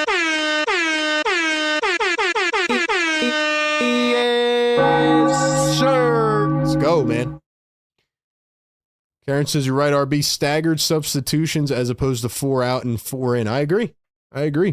Shout out to the members in the chat. Go Birds, what's up? Busy, what's up? Karen in the chat. Marsha in the house. Dom, let's go. Guys, get us to 200 likes. We're almost there, man. Hit that thumbs up button. VJ's going to knock down the point. It's a 3-point play, and the Sixers going a quick 8-0 run. Both teams in the bonus now. 1:20 to go in the first half. Looks like the Sixers are actually playing with a little bit of intensity on the defensive end. Riley puts up the mid-range J. It bounces up and then falls through. Here's PG working against Will Riley, isoing. PG contested mid-range and knocks it down again. PG is on a heater. He's on fire! Old George wanted the foul as well. He's chirping at the ref. Washington 14 of 23 from the field in this quarter alone. Trey Johnson backing down Maxey, dumps it. Riley to the corner, wide open three again. Anthony Gill knocks it down. They keep on overhelping on defense, man. They do it all season. They've done it all season long. EJ driving to the lane, goes up, lays it in. Sixers take a 2-point lead. Now the Wizards down the other end. It's Bub Carrington. Let's go. You got to stay on your man. Carrington drives and kicks. Another 3-ball. It's good again. Wizards have hit 71 points. Both teams are at 70.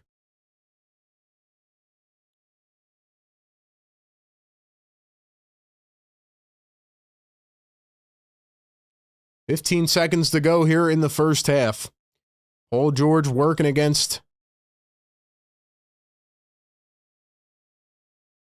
Coulibaly. PG step back three. Oh! PG again. He's on fire.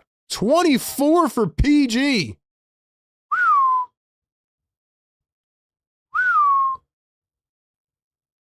Oh my gosh, man. Hey, yo. Well, I picked Paul George to be the leading scorer in this game. Picked him to have 28 points.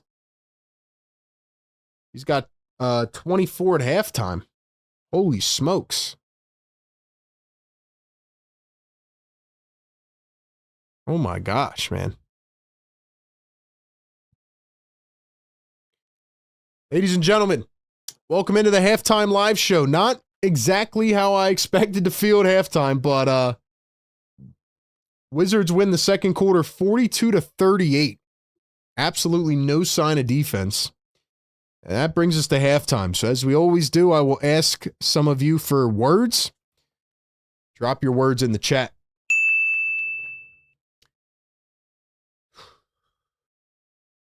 I will ask some of you for words in the chat. Shout out to all 400 plus in here on a Wednesday night. The fact that 400 of y'all are showing up to watch this game with me is incredible. Once again, remember the show is presented by Prize Picks. Wow. Might actually be a good time to go throw a team picks on Prize Picks because I just don't see a way the Sixers lose this game. If they do, though, my gosh, man. Time to obligation, $2 super chat says it's like watching an episode of Lost. Remember, RB. Yeah, Lost on defense. Lost on defense. I mean, holy crap. Holy crap. Guys, give me a word in the chat. Give me a word in the chat, man. Unreal. Do I even want to do my halftime analysis? I guess I will. Guess I will. Talk about a sick April Fool's joke, man. All right, I'm going to give you my word of the night so far. I'm going to read out a couple of the best. Before I read out yours, though, got to give a shout out to our great partners of the show over at National University. If you would like to be schooled the way the Sixers just got schooled in that second quarter by Washington, you got to check out National University. Their flexible programs are designed for people juggling multiple responsibilities. They have flexible 4, 8, and 12-week online classes, making pursuing your education much more achievable, whether you are working a job, whether you are taking care of a family, whatever you have going on in life. Maybe you are subjected to watching the 76ers every other night.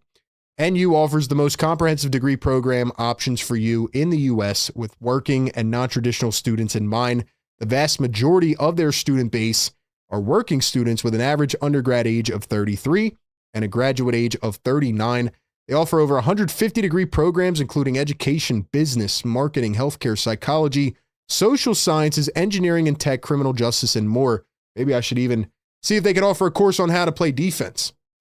They awarded nearly $55 million in scholarships and tuition reductions last year. They're a veteran-founded university. Shout out to all the vets. And they have customized education plans that include adaptive instruction, holistic student support, and competency-based credentialing. They empower learners to balance work, family, school, and life.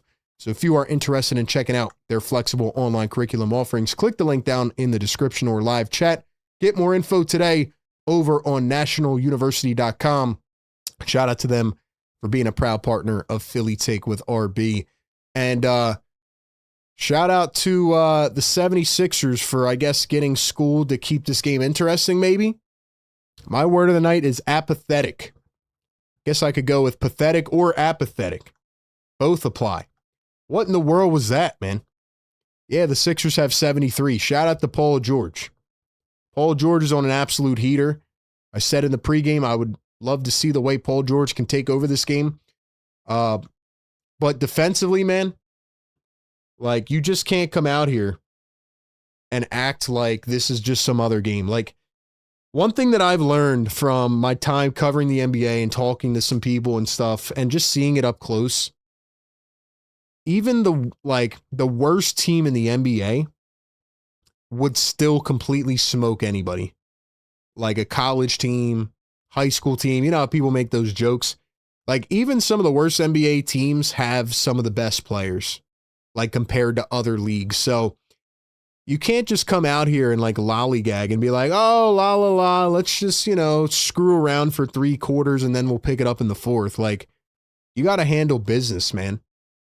This isn't like take a lunch break from 9 a.m. to 2 p.m. and then we'll get all the work done at the end of the day. It's not really like that. So anyway, man, my word is apathetic because the level of energy from this team, and again, if this was a one-time thing or a 2-time thing, if this is like a rare occurrence, okay.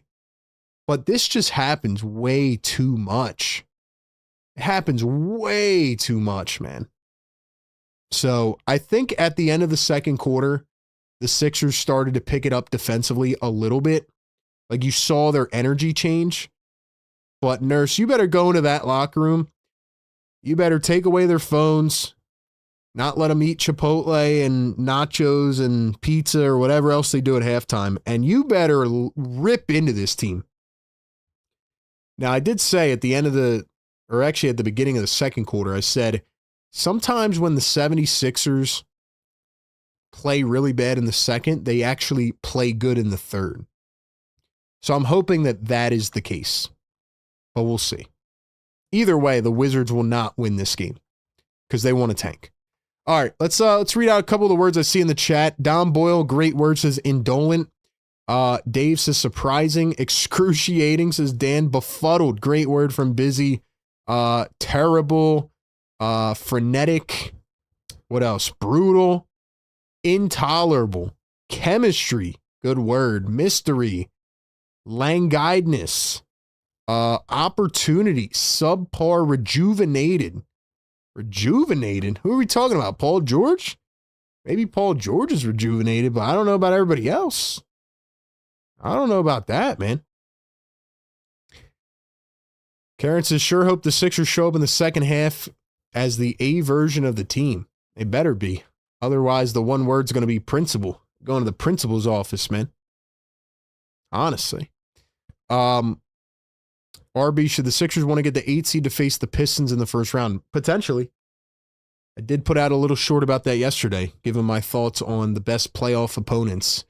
But yeah, DeWood says apathy is a great word. Bad team leadership.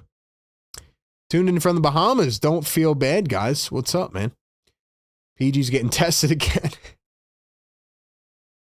Halftime word is drugs. Drug test for PG. Yeah. What else do you guys want me to say, man? The Sixers have given no effort defensively in this game. I'm sure we'll go on a rant later on as long as, hopefully they win, right? Hopefully they get it done. By the way, the Celtics just dropped 53 in the first quarter. Let's take a check-in real quick on the Hawks and the Raptors. So the Raptors and the Raptors and the Kings just started. Hawks are blowing out the Magic by 18 at halftime. So it looks like the Hawks are going to win. Raptors probably going to beat the Kings. So the Sixers need to win this game in order to stay level and to keep up here with 7 games to go. Guess we'll look at a couple quick team stats before we take a quick break. I mean, my gosh, man. Both teams, 42% from 3, 59 from the field for Philly, 56 for Washington. Not like a ton of free throws. Rebounding battle is close. Assist is close. Sixers are winning the fast break, which is good. They're winning points in the paint. Let's see who's winning the second chance battle. 8-6 in favor of Philly. So anyway, man, at least the Sixers did bad in the second. Hopefully that means they reverse it here in the third. Hopefully this isn't a sick April Fool's joke awaiting to happen. But yeah, if the 76ers don't wake up, man, I mean, if they were to ever lose this game, not only are you playing a team that has lost 19 out of 20 games now, but they're also down almost every starter. They're not trying to win. So if the Sixers really can't beat this team, even without Joel Embiid, I mean, something has to be said. Something has to be said. My thing is looking at the entire picture here, like, yeah, the Sixers are probably going to win this game, but you just can't build undisciplined habits like this, and it just happens way too much, man. It just happens way too much. Guys, 315 people in here. We need 4 more likes. Get us to 200 likes. We will take a quick break. We will come back, get ready for the third quarter. We'll be live for the rest of this game into the post-game show. Appreciate y'all being here, man. Hopefully the Sixers don't make us crash out and they make it a little bit easier. Anything else I want to say about this game? Vucevic was cooking for Washington. Had a good game against Philly earlier this year. Maxi's got 19 as well. I feel like Maxi picked it up big time in the second quarter. I think he had, how many did Maxi have in that quarter? 12 in the second. I think PG had 10 in the first. Or no, he had 14 in the first, 10 in the second. So it's been the Maxi PG show. Other guys got to step up. Barlow probably won't play at all in the second half. Knowing Nick Nurse, probably go with Kelly or Justin. So we'll see. Got to show some energy. They have to try. So we'll see how it goes. All right, guys, don't go anywhere. Sixer Game Day Live, presented by National University. We will be back in just a moment. Catch y'all in just a second.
All right, ladies and gentlemen, we are back here on the Sixers Game Day Live Show presented by National University. Thank you so much for being here, man. Appreciate y'all. We do have 200 likes, so we are going to hit the yes, sir, and the air horn in just a few moments once we get some people back in. Who's going to be tapping in during the playoffs, man? Who's going to be rocking with the playoff streams? I can't wait for the playoffs at this point, man. By the way, a quick story going around the NBA. Just wanted to point this out. According to Shams Charania, The Portland Trailblazers have been fined $100,000 for illegal contact with Yang Hansen 2 years ago prior to the 2025 NBA draft. Assistant GMs Mike Schmitz and Sergi Oliva have been suspended for a period of time. So that's pretty crazy, man. First possession of the second half, and there goes Bilal Coulibaly on the crossover right into the rim. Wizards tied at 73. That's pretty crazy, though, man. Illegal contact. I don't even know what that means. Guess they told him they were going to draft him or something. By the way, Mike Schmitz, I don't know if you guys remember him, man. He was one of my favorite draft analysts. I would watch him every day on ESPN way back when I watched ESPN. His draft coverage was amazing. Great articles, great breakdowns. Here's Paul George, second attempt, knocks down a three. Paul George misses the three and then knocks down a three. Big game out of PG. He's up to 27. Here is Will Riley. He's going to put up the jumper, and he knocks it down. So now he's up to 8 points. Sixers shooting 59% from the field. The Wizards shooting 58% from the field. Bona down low in the paint, goes up, slams it down with the one-handed jammer.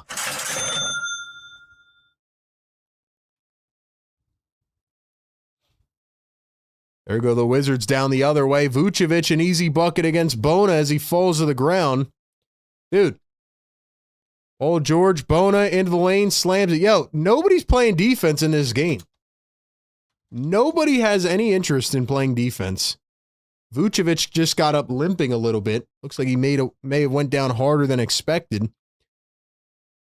Here's Carrington. Riley tried to put it down on Bona.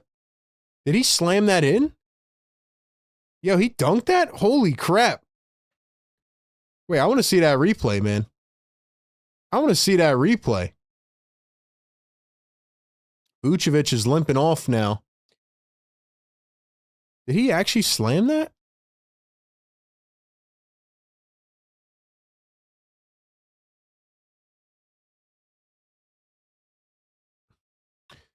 By the way, Paul George's career high with the Sixers is 35. It came earlier this season against Atlanta. And the Sixers going to knock in a three. Holy smokes, Paul George. Wizards missed that. Yo, PG might get his damn career high in general. Paul George, crossover, dribble, drive to the lane, goes up, lays it in again. Yo, PG's on a different level right now, bro. His career high is 48 points. He's at 32 already. PG is on a mission right now, man. Here is Carrington, drives the lane, steps back over Bona, can't get it. Paul George the rebound. And we have a foul on the Washington Wizards.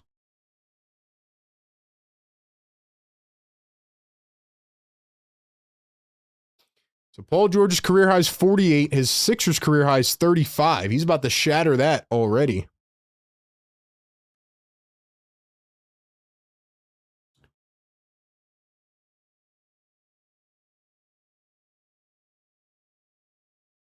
And we got another foul here coming up. Sixers lead at 85-79. Let's go, chat. Drop the yes sirs, man. Drop the yes sirs in here.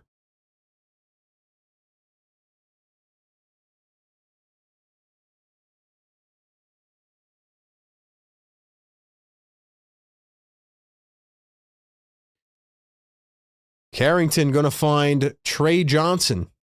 Johnson dribbles, backdoor cut, wide open dunk for Anthony Gill. Nurse can't believe it on the sideline. Sixers still not playing any defense.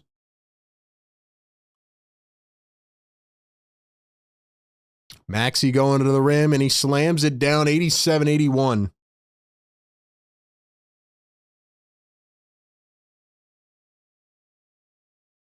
Anthony Gill going to kick it out to the corner. Here's a three ball. Will Riley, that one pops out. Sixers have it. 6-point game.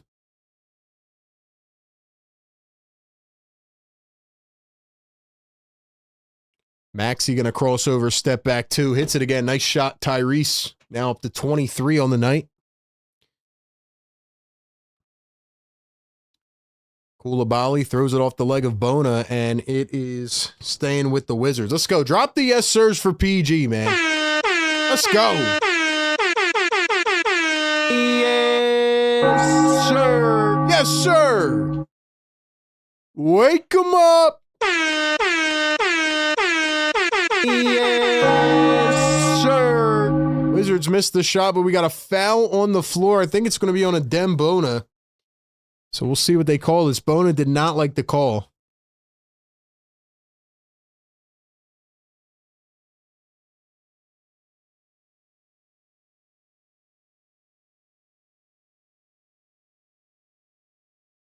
Bona's got 4 fouls, now has to come off the floor. Drummond's going to come back in.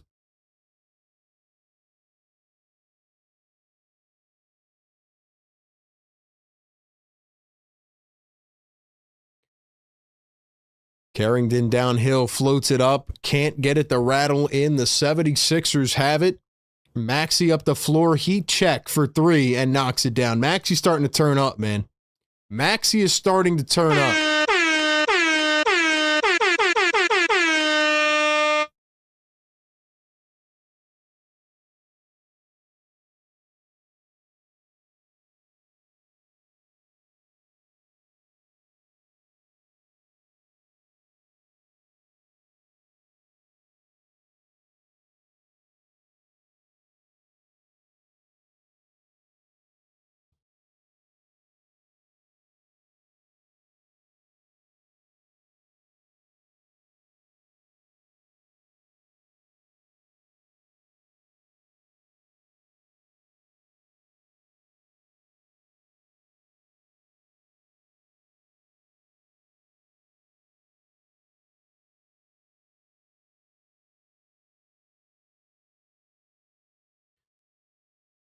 All right, how many people we got in here, man? 370, only 210 on the like button. Y'all are slacking, man. Hit the thumbs up, subscribe to the channel. Welcome in Sixers Game Day Live. We do it every single game right here on the show. Pre-game, live game, post-game. Paul George and Tyrese Maxey. Like, this is what I've been waiting for, man. They're on a heater right now. 58 points combined out of 92. They are absolutely cooking right now. They are absolutely cooking right now.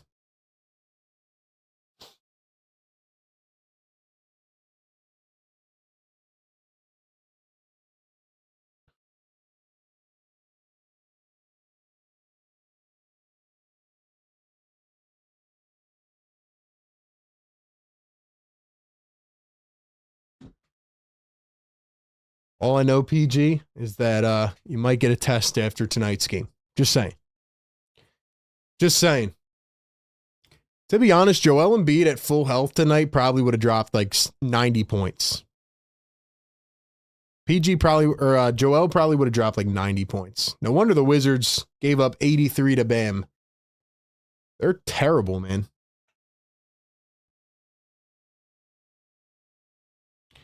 It's good to see Paul George getting in a rhythm, though, man.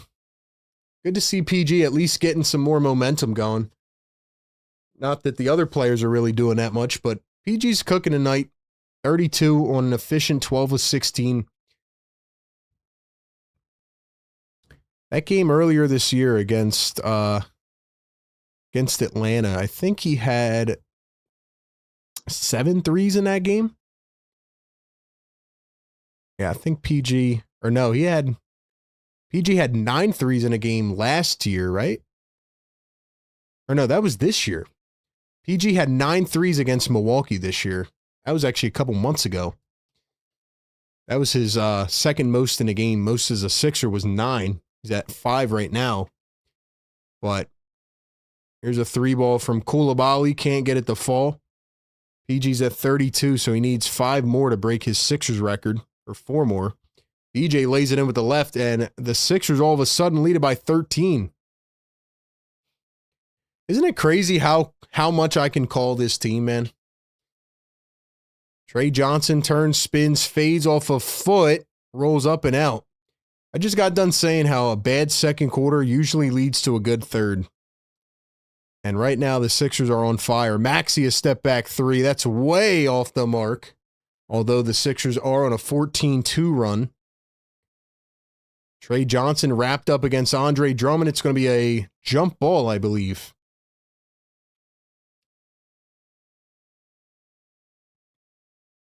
Maybe the Wizards went into halftime and their coach is like, look, guys, y'all are playing very inspiring basketball, but we can't let this be a win. He's like, y'all better stop trying so hard. Maybe. Here's the tap over to VJ Edgecombe. Edgecombe up the floor to PG. PG pulls up. Heat check. Got it again. Holy smokes, bro. PG is cooking right now, man. PG just tied his Sixers high. Johnson puts it up.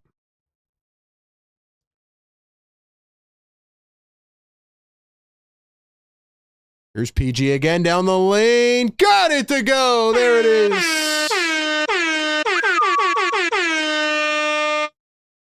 Sixers steal it away again. Maxey the float. VJ. Oh, he grabbed the alley-oop. How did he do it?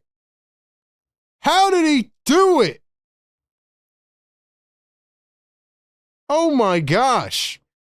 The alley-oop was way over his head. He somehow tapped it with the left hand and got it to go. That was insane. Sixers steal it again. Barlow all the way. Out to VJ. Pump fake, sidestep. VJ for three. Cha-ching!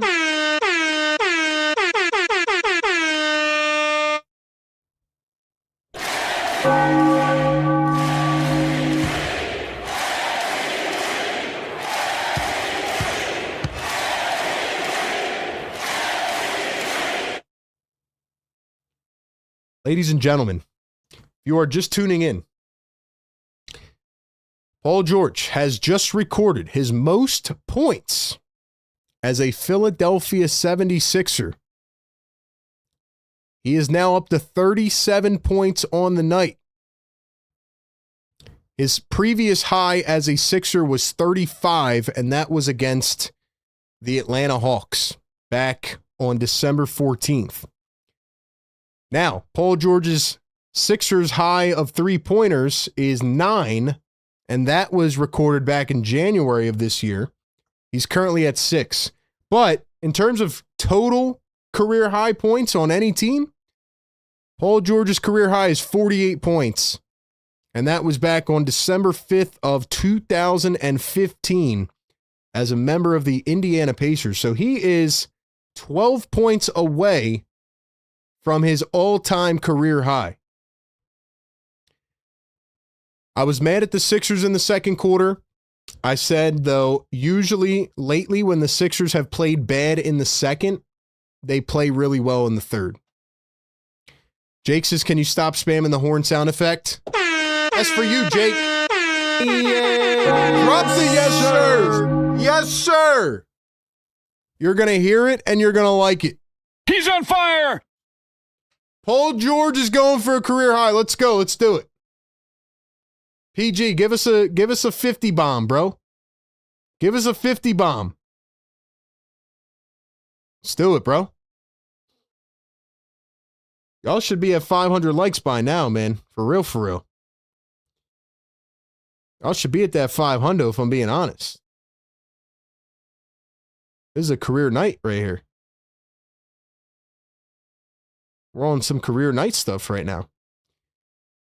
Thank you to the Washington Wizards for literally tanking here in this quarter. I mean, yeah, the Sixers are on a heater, but like the Wizards have given up. They're not even playing close to what they were in the first half.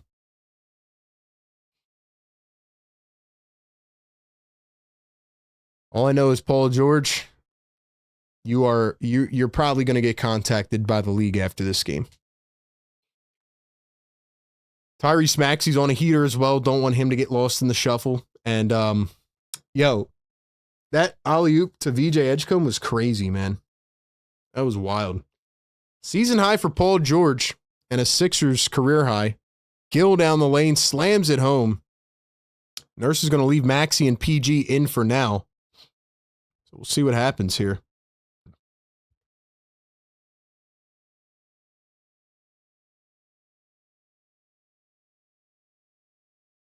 Barlow, the drive, the spin up with the left. Gets it to go. Nice finish by Dom Barlow, who's been fairly quiet as of late.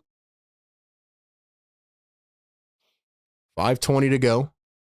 Third quarter. Here's Trey Johnson, and he's bumped and fouled by Barlow.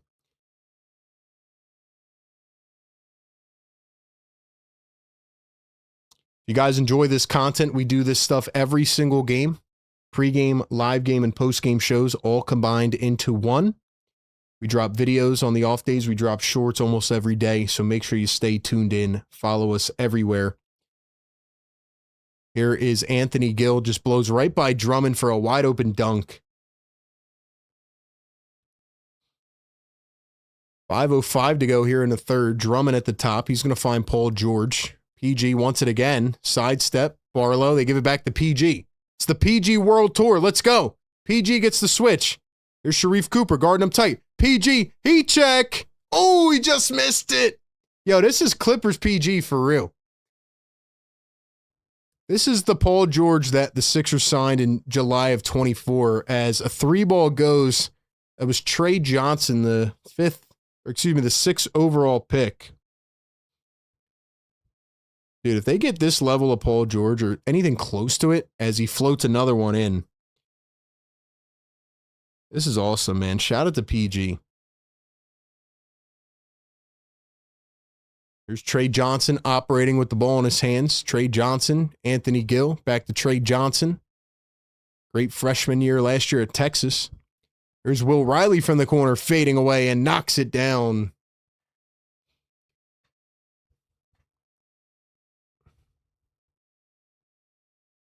DJ downhill goes up.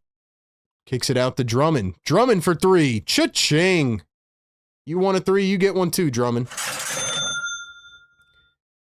So now it doesn't matter if he plays PG or Reese too many minutes. What do you mean, Karen? Here's Trey Johnson, crossover, step back 3, and another answer. Dude, everybody's scoring the rock right now. This is crazy. This is crazy.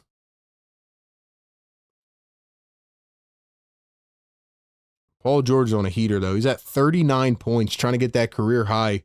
I wouldn't push him to try to get it, if I'm being honest. I mean, who cares, you know? Need this guy healthy and rested, especially if they want to play him in a back-to-back this upcoming weekend. I honestly think that him and Embiid should play in the back-to-back, but I don't think they will. But yeah, I'm not too worried about a personal record. Like, I'd rather just have these guys healthy if they can in the fourth. But yeah, man, these guys are on a heater right now.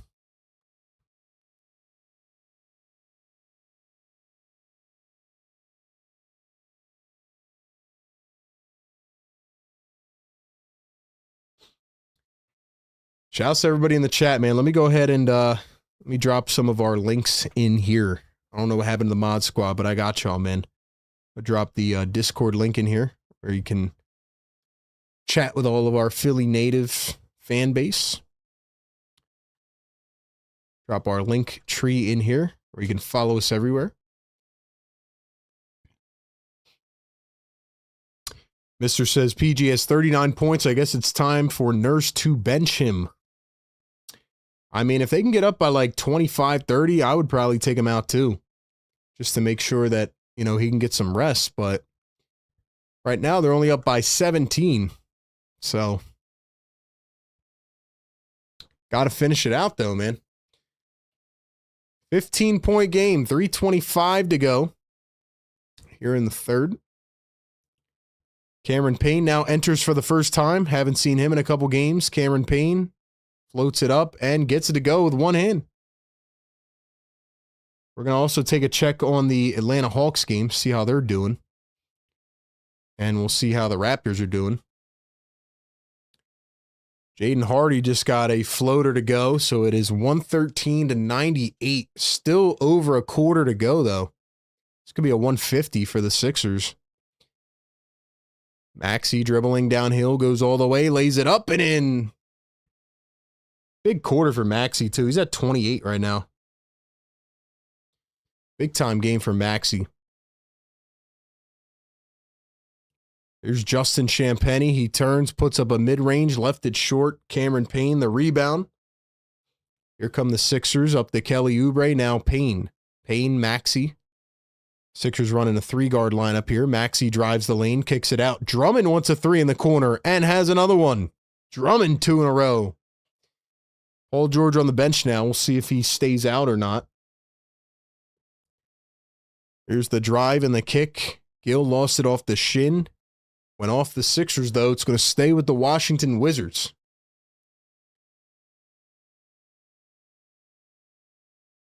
Let's take a look at the other scores going on here. Let's see.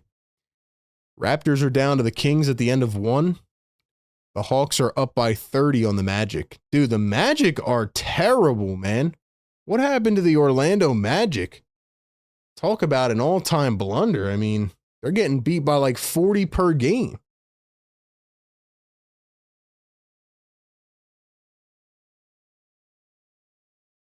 Here's a 3-ball, and it is airballed by the Washington Wizards. This guy stinks! 2 minutes to play here in the third. Sixers might actually beat the record that they set last week when I was at the game, when they had 157. It was their most points in like 60 years. They could actually beat that tonight with how bad the Wizards are. Grimes turning the corner, goes downhill, kicks to Payne, up to Maxey. Maxey dribbling, driving, out to the corner. Grimes, the crossover. Grimes to Oubre, wide open, top of the arc, can't get it to go. Grimes, the offensive rebound, no-look dime, and he throws it into traffic. Wizards have it on the steal. Here is Champagny, all the way to the rim, goes up, and he is fouled. Yeah, the Magic are not good, man. They made that Desmond Bane trade. You thought they were going to take a step up. They have been awful, man. The Heat have given up 80 points at halftime to the Celtics. So if you thought that game was competitive the other night, well, maybe the Celtics know how to break a zone. I think the Sixers have 42 points in this quarter right now, by the way, and they're still going. I need more energy in the chat, man. We got 450 in the house. Can we get to 400 likes? Let's go, man. Let's go, man. Come on. Turn me up. Maxey for 3. Short this time. 19-point game. 1:15 to go in the third. Cooper all the way down the hill. Put back by Champagny.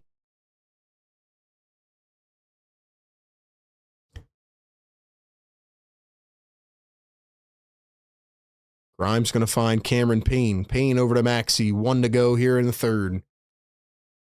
I don't know why Maxey's is even still in right now, but there's Kelly going all the way to the lane. Up and in. Kelly with a bucket. 45 seconds to go here in the third. 19-point lead for Philly.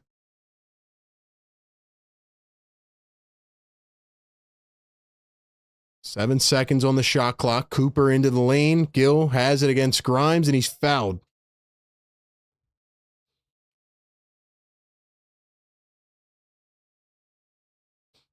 Like I said, man, bad second quarter, great third quarter. That's what's going on. We got 30 seconds to go. Wizards will head to the stripe. Let's go. Keep smashing the like button. Hit the subscribe button. Get us to 53K. We do this every single game. Pre-game, live game, post-game shows. We also do other streams during the playoffs. We're going to be streaming a ton of games. Make sure you tap in. Big third quarter by Philly, man. Big third quarter. They are currently at 47 points in the third. Free throws good for Washington. 17-point games. Not out of reach yet. Maxey almost has it stolen away. Finds Drummond, now Maxey. Maxey going baseline. Kicks out to Grimes. And Maxey stepped over the line. It's going to be out of bounds.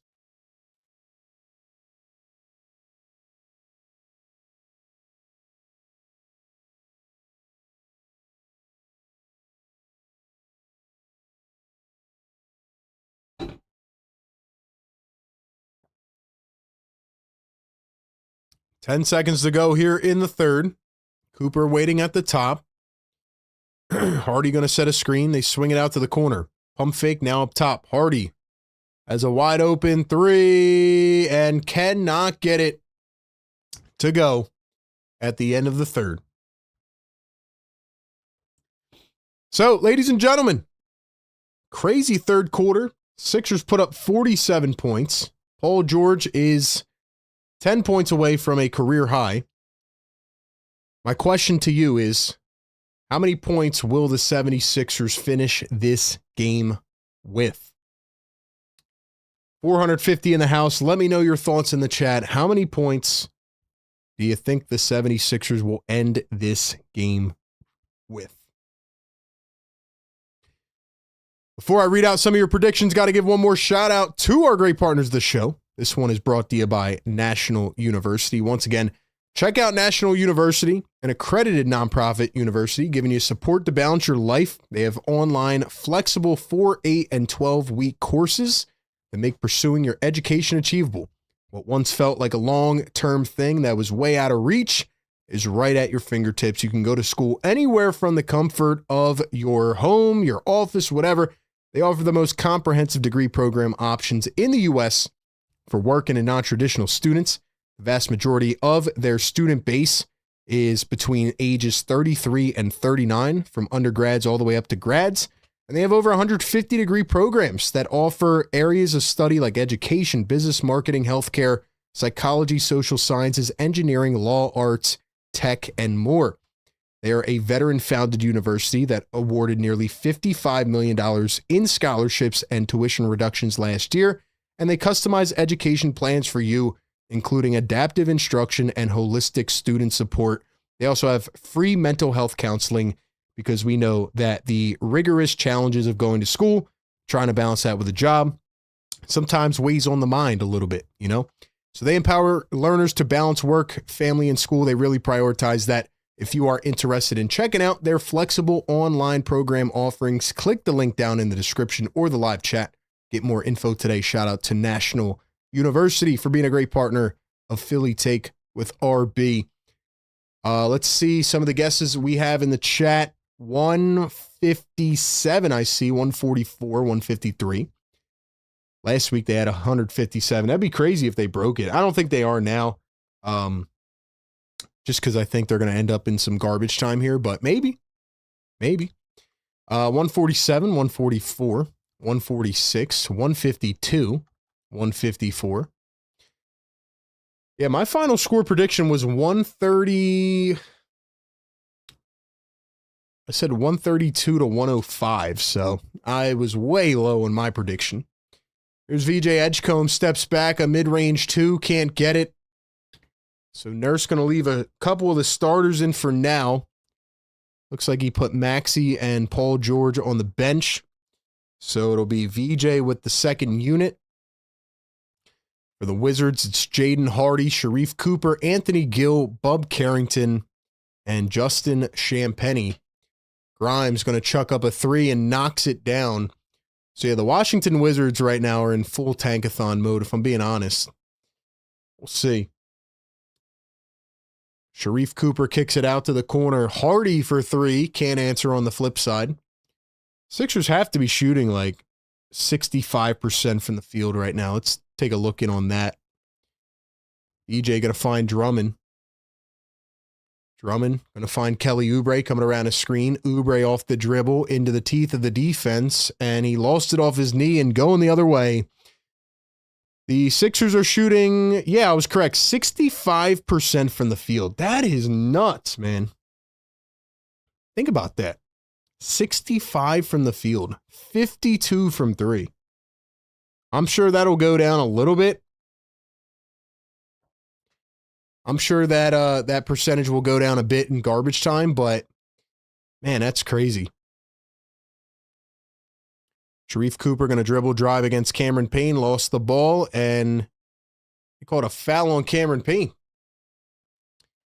They've actually been pretty good with the fouls today. Haven't been too over the top, but see what happens here in the fourth. Yeah, who's been rocking with Philly Take, man? Who's been in here every game? Who's going to be rocking with the playoff streams? Drop a fire, drop something in the chat. Let me know you're in here, man. Real stuff, guys. I always try to bring a little bit of spice to these shows. I always try to make it fun for you guys. So Really, thank you for being here, man. I really appreciate you, whether we agree or disagree.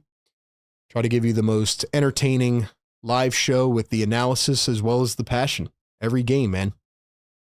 The real ones that rock with me, you know, we're going to make it all the way to the top. I promise.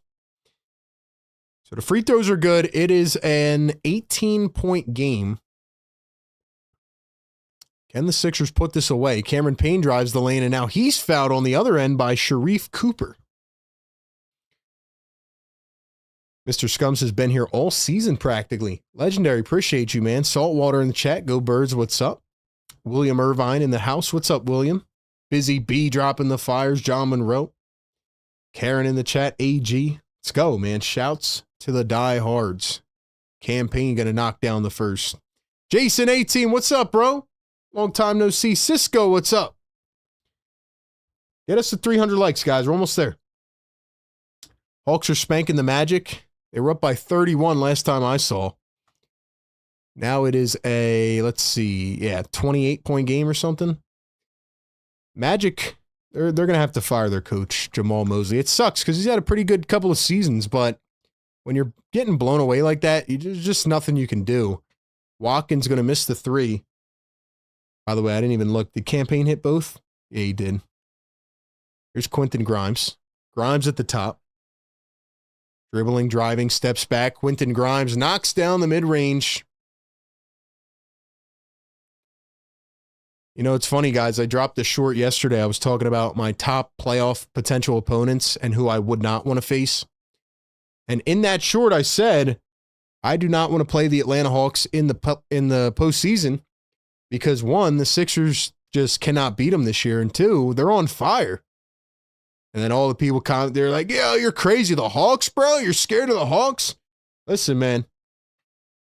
Hawks are playing good basketball right now. I feel like they've won like 17 out of 19 games. I might be wrong on that, but Hawks are playing good ball right now. And they're athletic. They're quick.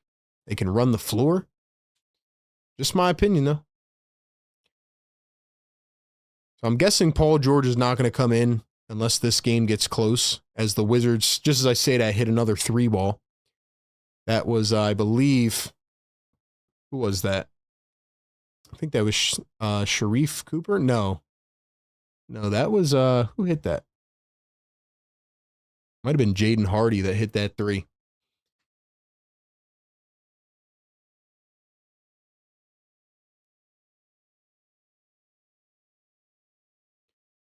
$277 on the like button. Get us to 300, man. Let's go. Let's go. Guess Paul George might not have a chance at his career high, but we'll see. Here's Kelly Oubre from the corner, a 3-ball, and knocks it down. Kelly! It's going to be a wild final 6 games of the season, ladies and gents. Sixers trying to get that 6 seed, stay out of the play, and we'll see how it goes. Here's a turnaround and a kick out to Jaden Hardy. Hardy for 3. Left it short. Quentin Grimes picks it up. He's going to bring it down the floor now. 130-108. Grimes all the way to the rim. Goes up, misses it in traffic. Wizards have it. Champagnie all the way to the rim. Easy breakaway bucket. 9:04 to go here in the fourth. 130-110. 8:55 to play here in the fourth. Cameron Payne at the logo finds Grimes. Grimes trying to get active, finds Drummond in the lane. Drummond, VJ, spot up from the wing. It's money. Let's go, boy. Keep it going. Now Sharif Cooper, guarded by Quentin Grimes. And you remember what I said in the pregame show, guys? If you were here, I said the Wizards are nasty tankers. They're in that select category of nasty tankers. The way that they tanked coming out of halftime is like actually impressive. That was Bub Carrington who just hit a 3. Dude, the Wizards literally shut down at halftime. The fact that they can turn the switch on and off like that is insane. As VJ lays in another one. He's now up to 21. Quiet good night for VJ. Here is Sharif Cooper, goes all the way, lays it up, misses it, and Champagnie, the reverse layup, puts it back. I guess Paul George is not going to come back, but 39 in 26 minutes is like, it's pretty good, man. Grimes kicks it to VJ. VJ to Oubre. Oubre corner three. It's good again. He's on fire! Let's go.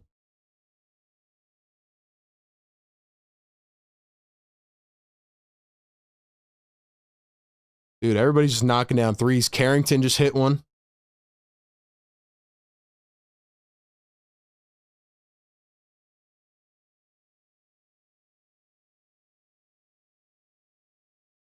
Oubre three ball. This time he airballed. What was that, Kelly?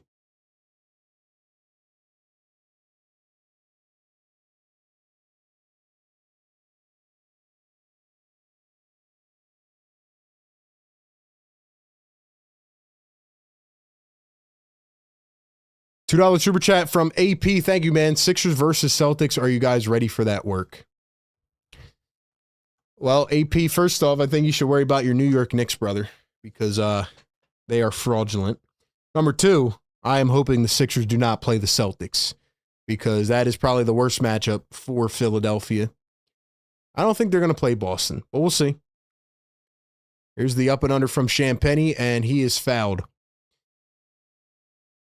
430 in the chat, 285 on the like button. Get us 15 more. Let's go, man. Let's go. Come on, Nurse. We want Marion Beauchamp. He probably is going to make an appearance if I'm being honest. And how about Tyrese Maxey, who's been pretty much balling since he came back from injury?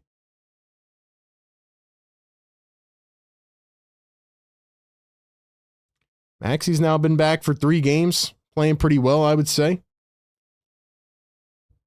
I forget how many points Maxey had last game. First game he played really well against Charlotte.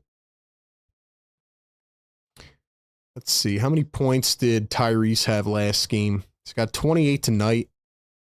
Last game he had 23. And the game before that he had 26. So not a bad way to get yourself back in your Tyrese Maxey.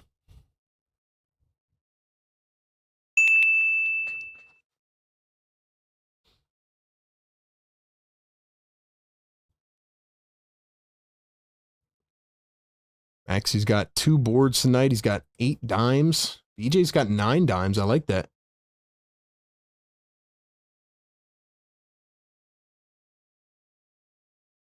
Nice little 28, 8 and 2 game for Maxey.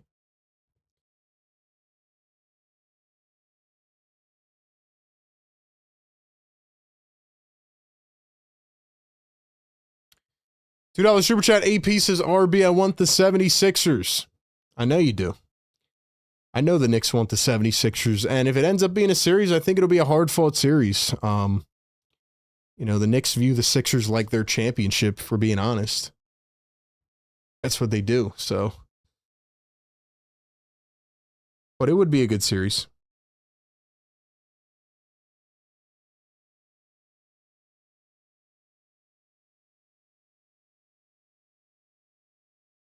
How about Paul George with 0 turnovers as well? I just noticed that. 15 of 20 from the field. What a game by Paul. The chat wants Beauchamp. He's probably going to come in soon. He'll be in. I hope Maxey can get a rest here too. I think that would be huge. He's played 30 minutes tonight. 28, 8, 2. 12 of 18 from the field for Maxey. He only has 2 turnovers, so not too bad. The Wizards really just tanked in the second half. Like, I've never seen a team tank that nasty. They're good at it, man. They really are. They've mastered the art of tanking.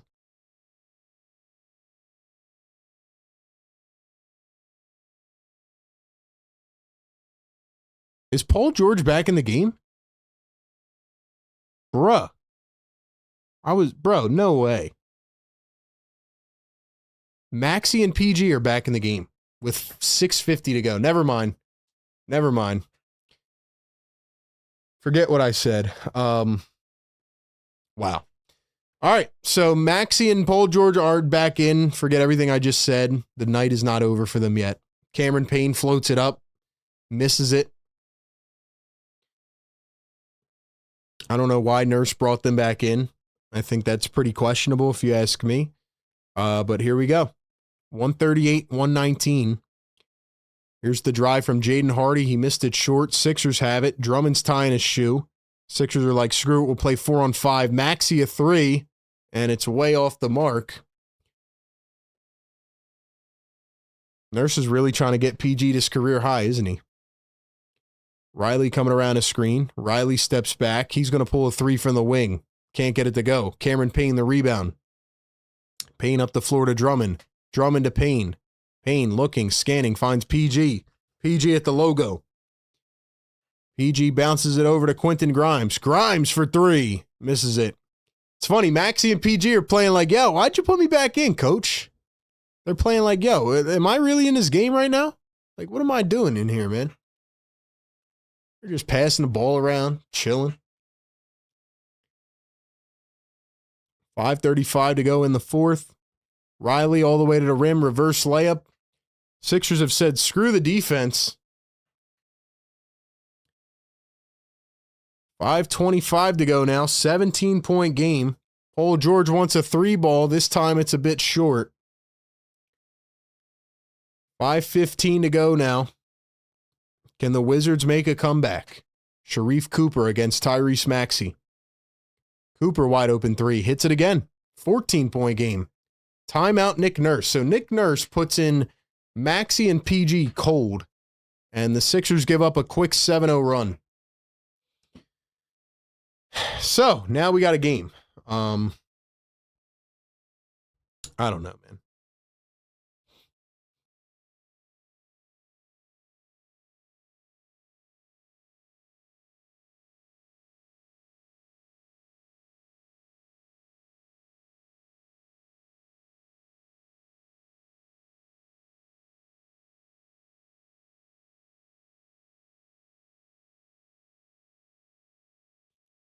Chad, how are we feeling, man?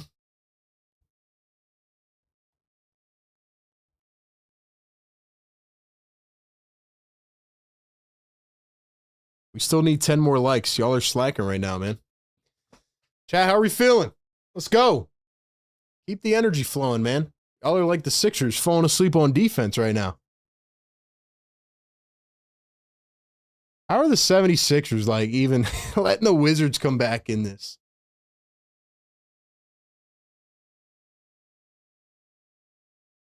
I'm just confused why you put PG and Maxey back in cold. They look like they don't even want to be out there. 124 for the Wizards. I mean, it's not fun. Amazing. Nurse calls a timeout before letting it get to 3, says Beer Batter, Gummy Shark. Great job by Nurse. 300 likes in the building. Let's go. We got to wake them up, man. Yes, sir. Yes, sir. Wake them up. It's not over yet. This would be the craziest April Fool's joke of my entire life if the Sixers choke this game away. Drop the yes, sirs, man. Pacers are at 80 in the second. What is going on with the Bulls, says Keisha. Are you serious? Yeah, the Pacers are low-key cooking. Bulls are terrible. Yeah, the Pacers are at 80. Celtics had 80 at halftime, too. They're up to 95 already. The Hawks are beating Orlando. They're going to win that game, most likely. Raptors are beating the Kings, so the Sixers need to win this to stay even. Yeah, the Pacers have 82 in the first half. Holy smokes. What a crazy night in the NBA. Sometimes you just get these nights where everything just goes wild. Let's go, man. He's on fire! Paul George is stretching out. He probably had his jacket on, ready to go back to the locker room. Now he's trying to stretch out, get warm again. Nurse just might not have a feel for this team, man. I don't know. They got to wake up. Hopefully Nurse told him in this timeout, like, yo, you guys got to actually play the last 6 minutes here. 14-point game. Here we go. Please don't raise our blood pressure now. Paul George getting active against Champagny. Drives the lane, floats it up. Can't get it to fall. Bona trying to pull it away. And it's out on Sharif Cooper, so it's going to stay with Philly. 13 on the shot clock.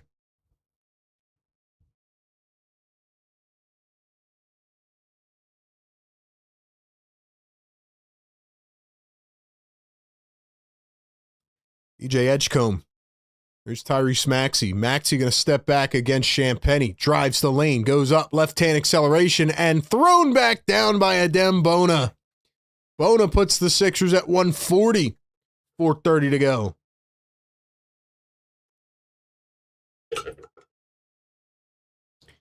$16-point game. Here's Anthony Gill.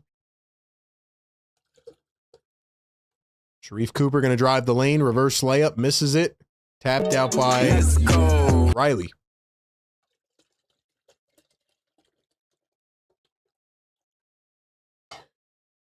Make sure you stick around for the postgame show.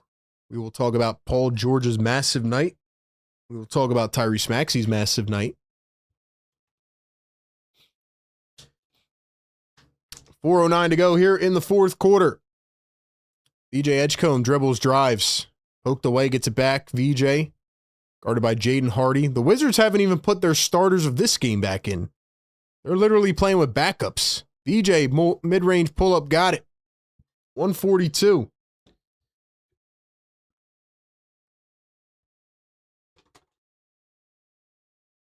Here's Will Riley. Crossover, turn, spin, had it poked away. VJ takes it. VJ up the floor. Maxey. Alley-oop. Barlow lays it in. Let's go, Barlow. Let's go, Barlow. Hardy pulls up a three on the other end. Can't get it to fall. 20-point game. 3:20 to go. Here is Jaden Hardy again. Wizards another opportunity. Hardy one-on-one against Bona. Drives the lane. Kicks it out. Sharif Cooper, and Cooper can't hold it.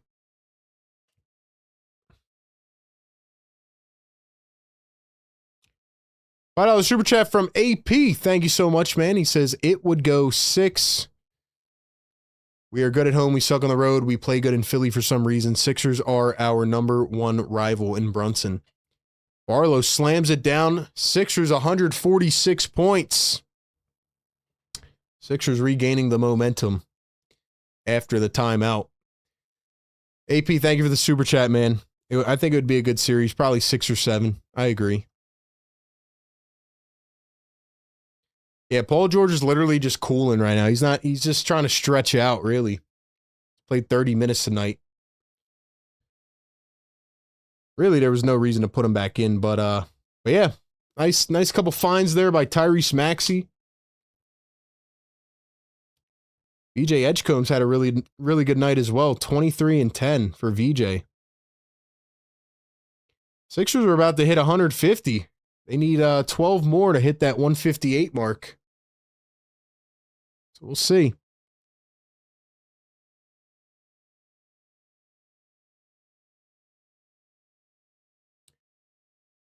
Let's go, chat. Appreciate y'all being here, man. Every game we're locked in. Getting it done. Y'all know the deal, man. Y'all know the vibes.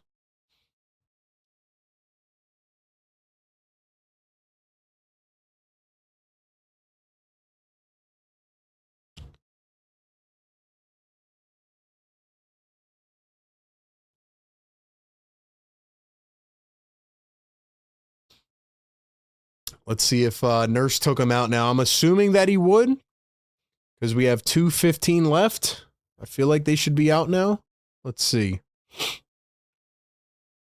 Yeah, they're out. The cleanup crew's in. Marjan Beauchamp. The chat wanted Marjan. Drop some fires for Beauchamp. Edwards is back in. Jabari Walker and Trendon Watford both seeing the floor now. It's been a while since we've seen them too. Seems like Nurse is going to really dwindle down his rotation for the playoffs. Probably 7 or 8 men. But Watford and Walker now seeing the floor. Which I'm not mad at dwindling down the roster, but, you know, is what it is. Here's a 3-ball from Gill. That one does not go. Excuse me, from Riley. So that'll be the night for Tyrese Maxey. We'll give you his final stats here in a moment.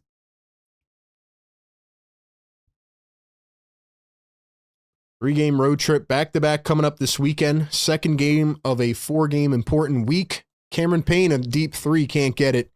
Watford taps it over to Hardy. So Maxey ends up playing 34 minutes tonight. Here is Will Riley, pops up a 3 and hits. 28, 9, and 2 for Tyrese Maxey. 3 ball from Beauchamp. Marjan. What's up, Beauchamp? Shot missed by Washington. Sixers pick it up. So the 76ers are going to advance to 42 and 34s. We have a ball knocked out of bounds. See if there's a foul there as well. Sorry, I'm just looking at the stats for tonight. 12 of 20 Maxey ends up. I like 12 of 18 better, but it's okay. That's okay. Edwards for 3, can't get it.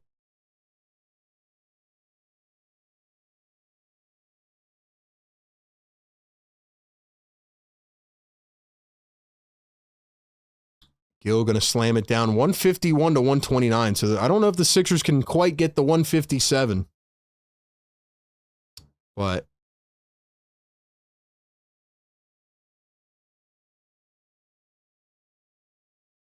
good game out of Maxey. Edwards fouled. He's going to go to the line now. Let's go, chat. Start dropping those W's. Start dropping those emojis, those play the song emojis. It's been a minute, man. It's really been a minute since I've been able to play the song, for being honest here. I kind of like the 39 points in 26 minutes, but, you know, is what it is. 39, 5, 6, 3 steals for PG, no turnovers, 15 of 22, 6 of 12 from 3. 3 of 4 from the line. Highest point total in a game as a member of the Sixers. Shout out PG, man. So the free throws were good from Jay Edwards. Wizards miss a 3. 35 seconds to go. Here's Jabari Walker running it up, going all the way. Tried to flail for the foul. The ref said, nah, I'm good. We're not giving you a foul. Sharif Cooper on the wing just got elbowed by Cameron Payne. He goes right down to the hardwood. Sure, let's just slow this game down. Let's get a flagrant 2. Why not? Watch Cameron Payne get like a flagrant 2.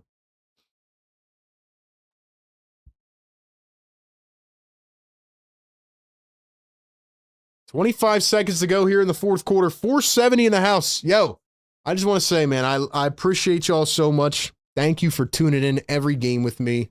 The members, the mods, the ones that make this possible. I really appreciate y'all, man. Shout out to the great partners of the show and just everybody that's involved. Looks like Cooper's actually bleeding from the nose, so we'll drag him off the floor so we can finish this one. We will break this all down in the post-game show. Looking forward to that.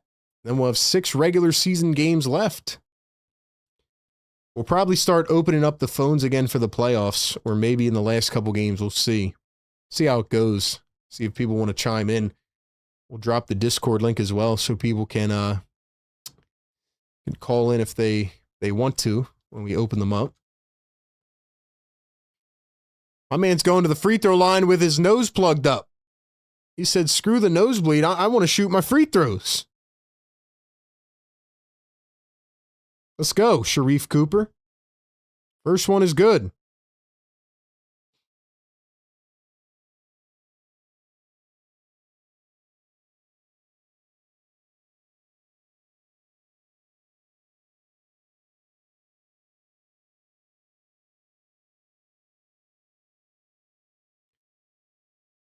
The second one is good. What did that just say on the screen? Career high or most points?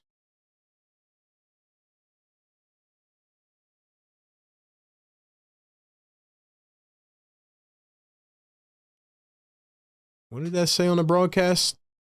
Oh, most versus the Wizards. Most points ever against the Wizards. But the clock is winding down, and it is officially over. So the 76ers win it 153 to 131. It's almost like that game last week that I went to where it was 157 to 137. No defense, but man, big time. Big time. Just one more checking over on the rest of the league. So the Hawks are crushing the Magic. They're going to win that game. Celtics are crushing the Heat. That's good for the 76ers. And the Raptors are currently losing to the Kings by 7. So maybe the Raptors could slip up. We'll see. Pacers 83 at halftime. Crazy. Paul George, season high, 39. Most points as a member of the Sixers, even without Joel Embiid. As I said in the pregame show, they should be able to get it done. Shout out to the Wizards for the tankathon. Ladies and gentlemen, it feels like it's been a minute. Yeah, I don't think we could play the song tonight, man. Just kidding. Happy April Fools. Let's go. Play the thing. Woo!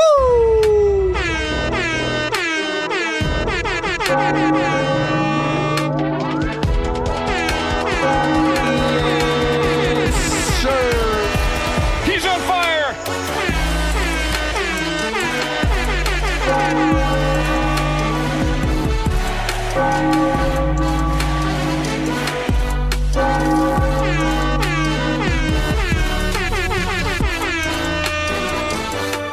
Play it. Play it.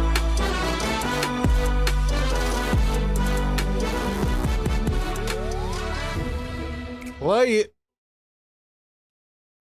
Listen, man, real stuff, bro. Great game.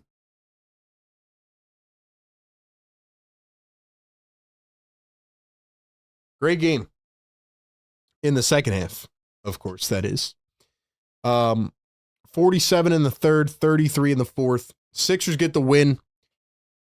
We had to wake up the dang neighbors. There was good and bad in this game. It surely was not a consistent, steady, amazing watch. There was a lot that was frustrating, especially in the second quarter.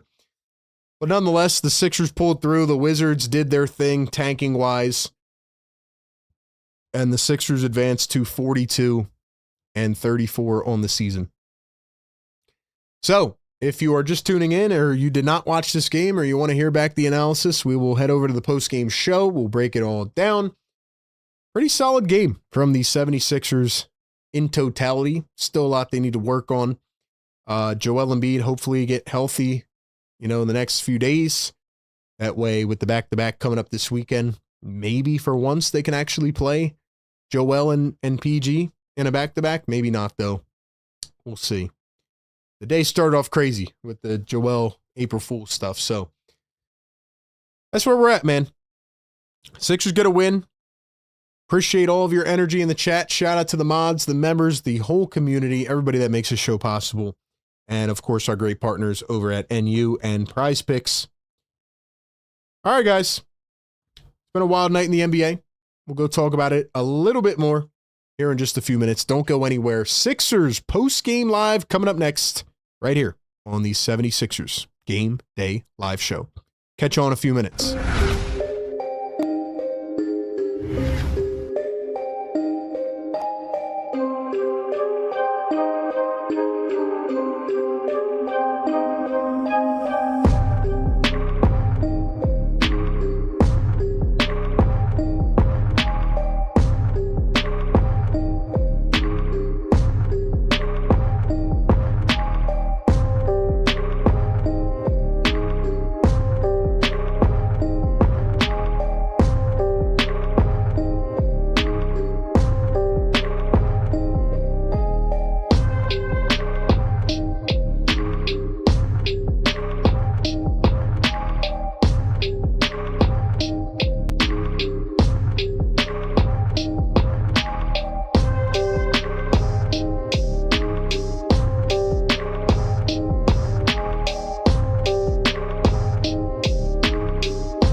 Yes, sir. Yes, sir. Yes, sir. What is good? Everybody, welcome on in to the 76ers postgame live show right here on Philly Take with RB. We do it every single game, pregame, live game, post games, and the post games are presented by Prize Picks. At one point in this game, we thought, man, it might be a little bit scary, but the Sixers pull it out. I think it was a combination of things, but we have to talk about the heater of a performance from a couple individuals. We will talk about some of the things that I think the Sixers still need to work on. But ultimately, we started off by just saying, man, nice win. Big win. It is April Fool's. And today started off literally as a joke with the whole Joel Embiid thing. And then the Sixers had to play without Joel. But it didn't matter because, you know, you're playing up against a team that is already down like 7 of their starters. They're trying to lose games. For the first half, it seemed like they were trying to win games, and we were thinking at halftime, like this might end up a little bit spicy. But as I said in the pregame show, no matter what, I expected the Sixers to win this game. And again, I think it was a combination of a couple things. So, ladies and gentlemen, I want you to drop your thoughts down in the comments. We will get to our player of the games. We will read out some comments, maybe interact with the chat a little bit. And also, we will take a check-in on the other teams around the league that are playing tonight that are very important for the 76ers' success. So, once again, welcome into Sixers post-game live show. Let's start it off with how this day even began. This game was pretty crazy in general because all day it started off with the April Fool's joke, right? We thought Joel Embiid was playing because he said it was an April Fool's joke after he had an illness. Then they reversed it. Then we thought he might still play, but he ends up not going, and it didn't matter because the Wizards are just so awful. I mean, to be a Wizards fan must be so down bad. Like, I just don't see a path for them to get better. And honestly, I thought they had a great effort in the first half. We're at halftime thinking, man, this is a tight game, but it seemed like they really flipped the switch. Their ability to just shut off like that is nuts. But also, I think it was a combination of the 76ers putting their foot on the gas pedal finally, for one, showing some effort defensively, but number two, just giving the ball to their stars. I mean, Paul George was absolutely terrific tonight. He had his most points in a game as a member of the 76ers with 39 in pretty much 26 minutes. He hit 6 3-pointers, 6 assists, 5 boards, 3 steals, and what I really liked was how he was the aggressor. How many times before have we asked a guy like, I don't know, Tobias Harris, when Joel Embiid was out, to take the rock, to take over, and go be that guy? The 76ers did not have to wait and ask him to do that. Paul George came out of the gate on an absolute heater. He had 14 in the first. He came out of halftime, had 15 in the third, and when the Sixers really needed to put their foot forward and make it happen, they go on a 14-2 run out of the gate out of half. Then they go on like a 31-10 run, and it was mainly because of Paul George. And I love how he's getting so comfortable.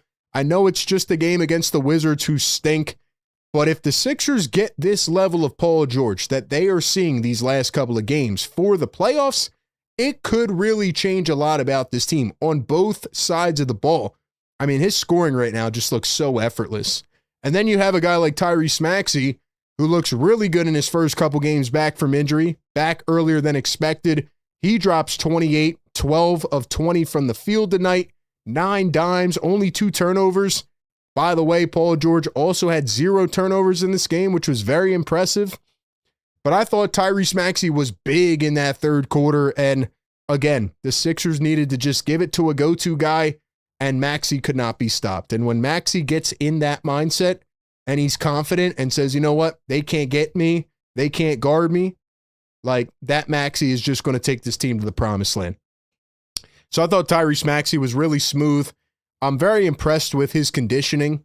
34 minutes again tonight. He played 43 against, I think, Charlotte, and whatever he played the other night against Miami. This guy, Tyrese Maxey, is just so young, so agile, and so in shape and conditioned. It's like he can sit out for a couple weeks and he comes back and he just looks like the same old player. It's amazing. And then VJ Edgecombe, I thought, had a sneaky game tonight. 23, 10 dimes, 10 of 15 from the field. I was arguing, kind of with the chat in the second quarter because I kept saying, listen, man, Nick Nurse made a really bad decision, in my opinion, to not stagger Maxey and Paul George. You go into this game tonight, you don't have Joel Embiid. You should not be playing Maxey and Paul George 10 minutes each and then taking them both out. But even if you're going to do that in this game, VJ Edgecombe needs the ball in his hands. Like, I feel like every time the Sixers give VJ the ball in these short spurts, he's able to be comfortable with the rock and he's able to grow and learn and okay, here's where I can assert myself. And I do think there's going to be points in the postseason where VJ needs to do that. So I don't understand why in a game like tonight, they weren't really giving VJ the rock early on. We saw last game against Miami, an opportunity in the first quarter where VJ had 6 straight possessions, and whether it's that dribble pull-up midi, whether he's coming off a screen or he's just going downhill, his athleticism is insane. There was literally a play in this game. It's not going to be noticed or recognized. It's going to go under the radar. But there was a play where I think it was Barlow outletted to Maxey, and Maxey kind of touched it up to VJ, and it was an alley-oop that went way sailing over his head. But somehow, some way, VJ kind of outreaches his arm in an attempt to slam it down. The ball kind of rolls around his fingertips and still curls into the basket. It was the weirdest alley-oop ever. But the fact that he was able to get to that at 6'4" is insane to me. And his athleticism is just insane. And the 76ers really started to put it on him. And I thought VJ was a big part of it and getting his teammates involved as well. We've said all season, as a 20-year-old rookie, this guy should not just be asked to, score the ball 30 points a game or do this. But even when he's not scoring, or he's not grabbing you 10 rebounds or 5 steals, he does something. He does something to find a way to make his impact felt. And that's why I think the long-term value of VJ Edgecombe is as a really solid player in this league, no matter what. So I thought VJ Edgecombe was really good in this game. The big situation was a little bit iffy. Bona had 4 fouls. He got a couple in a row. I thought his energy around the rim was great. To start the game, he was getting absolutely cooked by Tristan Vucevic. Vucevic is a guy that had one good game against the 76ers earlier this year. The Sixers, by the way, completed a clean sweep of the Washington Wizards, which is not that hard to do. It's not something crazy. But Vucevic had great momentum. And it's funny, I just noticed here, Tristan Vucevic only played 11 minutes. That's on me for not even picking that up during the game. But I guess I was wondering, what the heck happened to this guy? As I categorized it on the pregame show, there are a couple different types of tanking teams, right? There's the regular average tanking team that is not that good. They usually finish in the 8, 9, 10 spot of the lottery. Then you have the good tanking teams, the teams that are in the top 7. They know what they're doing. They're tanking. Most games they do their thing, but then they have games like tonight, for example, the Indiana Pacers, where they just dropped 83 in the first half. And then you have the nasty, nasty tankers. The Washington Wizards are a nasty tanker. They are in that select few teams where they can just flip a switch. They do the nastiest things. The Sixers kind of did the same thing last year, but the Wizards had a guy like Tristan Vucevic who had 11 minutes played tonight, and he had 17 points in 11 minutes, and they didn't play him the rest of the game. This is a team that is playing without Trae Young, Anthony Davis, who else? What's the guy's name? Alex Sarr, everybody. Keyshawn George. The Wizards are not playing anybody in this game. They barely had guys available. And the one guy they did have that was cooking in Tristan Vucevic played 11 minutes and then didn't play the rest of the game. That was nasty work by the Wizards. And then when their guys started to actually make a comeback, they brought it down to 14 points in the fourth quarter. First off, you're thinking, Nick Nurse, what are you doing here? Well, we'll get to that in a second, but the Wizards didn't even bring their guys back in. So the regular starters, the Bub Carringtons and the Trey Johnsons, didn't even come back in for a chance to win the game. And that just goes to show how the Wizards are nasty tankers. Anyway, with that being said, the Wizards showed a lot of energy early in this game. And, we'll divert to a little bit of the negative stuff here. And again, I want to hear from you guys in the chat. We got hundreds of people in here. Thank you so much for being here. The fact that we have all these people against a team like the Wizards, right? In a game like this just goes to show the power of this community. But anyway, you have this game and the Wizards come out cooking. They had 71 in the first half. It was 73-71 Philly after the Wizards had 42 in the second quarter. And it's funny, I pointed this out during the stream, but lately the 76ers, when they have a second quarter that's really bad, usually flip the tide and they come out and dominate in the third quarter. So in the second quarter, the Sixers gave up 42 and they scored 38, but they come out in the third and they outscore the Wizards 47-32. But that second quarter was just so horrific. So I don't just want to sit here and pump our chests and act like, oh, this was a perfect game. Because it wasn't even close, man. It wasn't even close. The Sixers showed absolutely no level of defensive effort or intensity in the first half of this game. Now, again, Paul George came out on a heater. Nobody could stop him. Maxey and Paul George had like 50 combined in the first half. I mean, we knew the Sixers were going to win. And it doesn't really matter in a game like this, but I look towards the long-term potential and the long-term playoff reach, right? And the idea of a 7-game playoff series. And I just feel like there has been too many times this season alone where we are either looking at the coach, questioning the effort, we are looking at the players, questioning what are y'all doing, or we are just, we're just like scratching our heads. Like, what is really going on? How are you giving up 71 to the Washington Wizards in this game? So the first half was absolutely disgusting.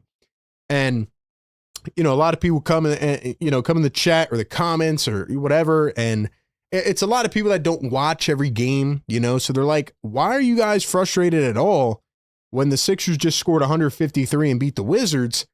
Well, because this team is building undisciplined habits. That's why. I mean, they gave up 131 tonight. Some of it was garbage time. But I still think this team's defense is a big, big question mark. And it goes back to the one main issue, which I saw many times again tonight. It's the overhelping on defense. I mean, they leave shooters wide open in the corner. As I said in the second quarter during the live stream, even the worst teams have players that are going to beat anybody else in the world. Like, they're still qualified NBA players. And if you leave them wide open, they're going to knock down shots and they're going to hit shots. I mean, simple as that. So when I see Dominic Barlow crash the lane and leave a wide open Justin Champagnie, yeah, he's going to knock down a shot, or Anthony Gill or whoever, these are still NBA players. And, there was like at least 5 that I can remember wide open threes, and it cannot continue. And if it does, the Sixers are not going to win anything. Outside of that, I thought the rotations were very, very iffy tonight. First off, coming into a game where you don't have Joel Embiid, why would you not stagger Tyrese Maxey and Paul George? And no, I don't want to hear that, man, they need to build chemistry. This is not the game where they need to build chemistry. This is the game without Joel Embiid where they just have to come away with a win. So the best case scenario is that you get to the fourth quarter, you're up by 40, and you don't have to play your guys. Why do you think the Thunder rest SGA in every fourth quarter? Because they're up by so many points and they can give him that rest and they can keep him healthy. So, you come out of the gate and you play Maxey and PG both in the first 10 minutes of the game together. You sub them out at the same time. I don't understand why that has been such a foreign concept this season. And on top of that, when Maxey and PG came out of the game, I really feel like VJ should have been the one taking over. Maybe that's a little bit on him for being too passive. Maybe that's on Nurse not getting the ball in his hands. It's funny, when we were talking about the Joel Embiid stuff that came out before the game, Nick Nurse admitted that he got the report during film session today. The Sixers and Wizards had a film study session. And my response is, well, what are you guys watching on film? I mean, you make the same defensive lapses. You come out in the first half, you don't give any effort. I think part of it is the coaching, but also part of it is the players and their motivation. These are $1 million athletes, and they know they're a better team than the Wizards. And you can't just sit there and lollygag the entire game and then get ready to turn it on. I mean, tonight you got lucky doing that, but it could have been the worst April Fool's joke ever if the Sixers did not go out here and win this game. So I look at all that to say the Sixers need to be a lot more consistent in their efforts. They need to be a lot more stringent with how they approach these games. Maybe part of that is leadership, part of it's coaching. I mean, there was a point in I think it was the third quarter where the Wizards go on a quick run and Nurse is like throwing his hands up on the bench. He doesn't know what to do. He doesn't have an answer. Luckily, the Wizards flipped the switch off and the Sixers just completely eradicated them in the third quarter. And Paul George and Tyrese Maxey were a big part of that. And I feel like they're getting a lot more comfortable, in their strides. But yeah, the Sixers are going to have to be a lot more consistent. I thought Kelly Oubre and Quentin Grimes both had a decent night off the bench. 12 for Oubre, 4 boards. Actually, Grimes and Oubre had the same stat line, which is very odd. 12, 5 of 10 from the field, 2 of 4 from 3, 4 boards, 1 assist, and 2 turnovers. And Grimes had the same exact stat line. That's actually really weird. I don't know if I've ever seen that. But yeah, the Sixers need more out of their bench. They need more consistency. Grimes and Oubre can drop 12 against the Wizards. Will they do it in the playoffs against the Knicks or the Celtics? I guess that remains to be seen. We saw some of the cleanup crew today. I did like how Nick Nurse, kind of dwindled down the rotation recently. I still think that these guys need to eat some minutes over the last 6 games because you need Joel, Maxey, PG, VJ completely rested for the playoffs. And that takes me to my final point I wanted to hit to with Nick Nurse and the substitutions. We got to the fourth quarter, and the Sixers, I believe they were up by, what did they win by, 22? I think they were up by 17 to begin the fourth quarter. And it got all the way as high as, hold on, let me check here. I mean, it got up pretty high. I think it was 25, if I'm not mistaken. The lead got up to 24. So 24 was the highest lead. And there was about, 6 minutes to go. And you're thinking, okay, the cleanup crew should be able to win this. The Wizards have taken out their guys. Nurse is going to let Paul George and Maxey sit the whole fourth. And then all of a sudden, we turn our heads for 1 second, and Maxey and PG are back on the floor. And you even see Paul George kind of like doing stretches during the timeout because he's cold at this point. Like he had his warm-up jacket on. He was probably ready to take a nap or go back to the locker room and eat a meal. So I thought that was a little bit weird. Maybe he just wanted to make sure they closed it out. Maybe he was trying to get Paul George a career high. But at the end of the day, man, you have to have a feel of your team, of your players. Maybe they communicated on the sideline. Who knows? But yeah, you brought Paul George back in. He was like passing the ball around. It didn't even look like he wanted to be back in the game. He just looked cold and tired. And same thing with Tyrese Maxey. So we saw like Cameron Payne get a few buckets or Quentin Grimes. But I thought that was odd to bring them in for a couple minutes and then he took them back out. But yeah, you want to get these guys as much rest as you can. But the Sixers were able to pull away because, like I said, the Washington Wizards were just so bad. I don't even know what to say about the Wizards. They can't rebound. They can't defend. They could barely score as it is. I mean, again, great effort in the first half, but I feel like their coach at halftime put in the call like, yo, you guys got to chill out. You guys got to relax. But nonetheless, the 76ers get a win. They shot, honestly, about like 68% for most of the game, which was absurd. I mean, the Wizards were just like Swiss cheese. They were letting them get to the rim every time. I see why the Washington Wizards gave up 83 points to Bam Adebayo. At one point in this game, I thought Paul George might go for 70 with the way that he was being defended. The Wizards are just bad. Like I said, their fans have to be so down bad at this point. I feel like if Joel Embiid played in this game, he probably would have dropped 90 points. That's how bad the Wizards were visually on the screen. I mean, the Sixers last week had 157 against Chicago. That was the game I was at, and that was the most points in the last 60 years. And the Sixers had 153 today, and they probably could have had 170. Like, that's how bad the Washington Wizards were. But yeah, the Sixers took over. The final rebounds in this game, 41-32. Sixers killed them in the fast break, 26-8, and I think they were able to generate some pretty easy buckets by doing that. Couple and ones early in this game. And the 76ers also beat them in the second chance, 20-12. So again, there was good and bad in this game. Not a ton of free throws for either team till late. Sixers did a good job taking care of the ball. They shot about 42% from three for most of this game. They finished at 49. They really turned it up near the end. Wizards did shoot 40%. Yeah, I don't know how this team's defense is going to look. I mean, it really just depends on the version of Joel Embiid that we get. And I know people are probably tired of hearing that. And, it's like, all right, well, let's just get to the playoffs. Maybe this load management plan of Joel Embiid will work. But also, the guy just got sick. He admitted that he was sick on Monday night against the Heat. And there was a couple times during that live show that I took a close look at Joel when they showed him up close on the camera. And I was like, this guy looks completely gassed and winded. Like he just doesn't look right.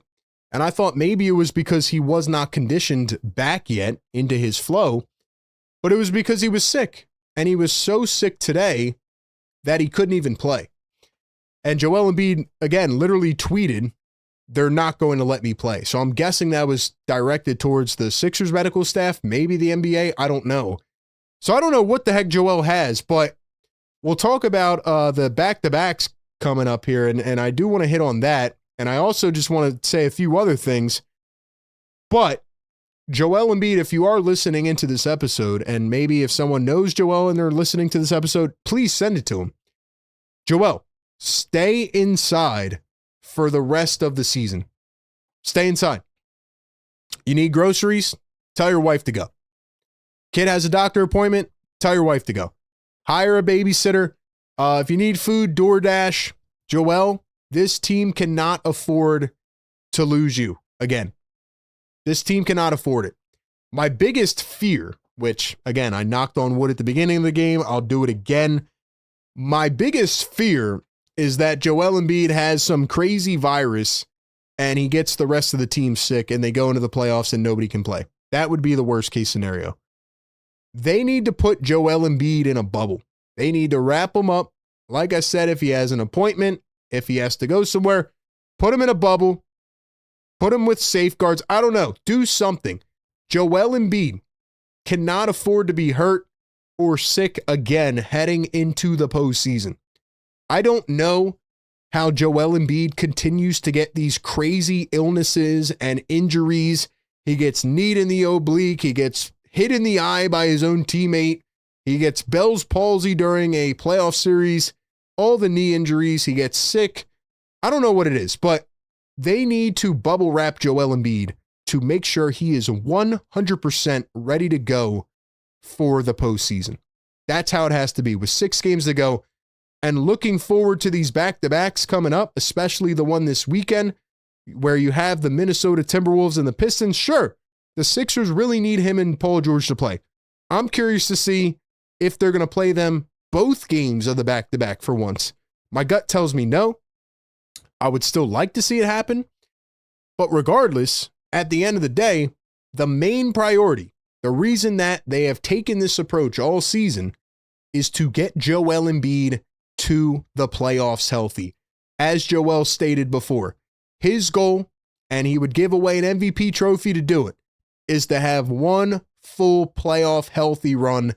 And if all of these guys are healthy, I think they can battle with anybody. Although I still think they need to work on some of their discipline stuff and their fundamentals. They surely have the top end star talent to battle in a playoff series, but they have to get there healthy. So they need to do whatever they can to keep these guys healthy. We'll talk about it a little bit more, and we'll react to some of your comments on the other side. First off, got to get to a couple of these super chats. We have SPK2YK. Sean, what's up, man? Thank you for becoming a channel member. Shout out to Sean. and you're the man. Welcome back to the Fire Take Nation. He says, yo, what's up, RB? I'm back in the 76ers. We're looking good. I was at the game tonight. Sean, thank you so much, man, for the super chat. Glad you had a good time tonight. And thanks for becoming a channel member. It's going to be an interesting final part of this season. $20 super chat from Riaz. Riaz, what's up, my brother? Another Fire Take Goat. Shout out to all the goats who have been a channel member for over 1 year. Give yourself a pat on the back for that, man. Riaz, $20 super chat says, RB, I watched your video about playing the Cavaliers or the Pistons. I do not fear the Cavaliers. They are always perpetual first or second round exits. They show up small in the playoffs. They are regular season champs. Bring on the Cavs. Shout out to our guy Riaz, man. I know you're from that area, so you probably talked to a lot of Cavs fans. Yeah, I don't really fear the Cavs in a playoff series like that. I think Donovan Mitchell poses his own challenges. And if you don't know what Riaz is referring to, I dropped a short on all socials yesterday talking about my top and bottom playoff opponent potential teams, who I would want to see and who I would not want to see. I would not worry about playing the Cavs. Like I said, Donovan Mitchell could honestly end a season by himself, but I don't fear James Harden in the spotlight. I know they have 2 athletic rebounders, but they've been a little bit up and down this season. And I know the 76ers have not beat the Cavs this year, but one of those games, Jalen Tyson dropped a 39-point miracle, which is not going to happen all the time. 2 of those games, Joel Embiid did not play in. And one of those games included a game where the Sixers had nobody available. So I do think the Sixers could take the Cavs. I think it would be a really good series. And I do think that with this level of Paul George that we're seeing right now, Tyrese Maxey and Joel Embiid and VJ Edgecombe, I think the Sixers could give the Cavs a good run for their money. And yeah, in terms of the Detroit Pistons, I mean, again, the biggest question is, will Cade Cunningham be back and will he be healthy? If not, I mean, the Sixers should try to do whatever they can to get the 8 seed, because like they can absolutely beat that team if Cade is banged up or not playing. So yeah, the Pistons could end up having their season derailed by a very untimely injury, and they could be first-round exits. That's how I feel, man. But you're right about the Cavs. I mean, they got bullied last year in the playoffs by Indiana. They usually flub out early, so I'm not too worried about that. All right, I want to react to some of your guys' comments. I'm going to ask you in the chat right now, who is your player of the game tonight? Who's your player of the game and why? We'll get to all that, and I'll give you a few more thoughts, and we will react to the chat as well. But before I get to all that, got to give a shout out to our great partners of the Postgame show over at Prize Picks. Ladies and gentlemen, download the Prize Picks app right now. The playoff push is heating up. Tournament hoops are here. We got the Final Four coming up, and there's no better way to cash in if you're right on high-flying hoops action than with Prize Picks, where it always feels good to be right. Every bucket, every dime, every win means more when playing on Prize Picks. Not only do they have their cool player picks markets, but now they have the brand new team picks markets. You can pick game winners, spreads, and totals on top of the player picks you already know about. So tonight at halftime, I said, listen, man, this is a great opportunity. The Wizards had a big, feisty second quarter. They scored 42 in the second, but the 76ers should still be able to win this game. So Team Picks has made the watching experience so much more enjoyable because now you can root for your team, pick the players you want in your parlay, and also cash in if your team wins and make the right picks. Your group chat will be blowing up over some of the latest picks. And yeah, Team Picks is just really fun. Not only can you pick the games, you can pick who's going to win all the awards, the MVP, Players of the Years, and all that good stuff. You can pick who's going to win the championship.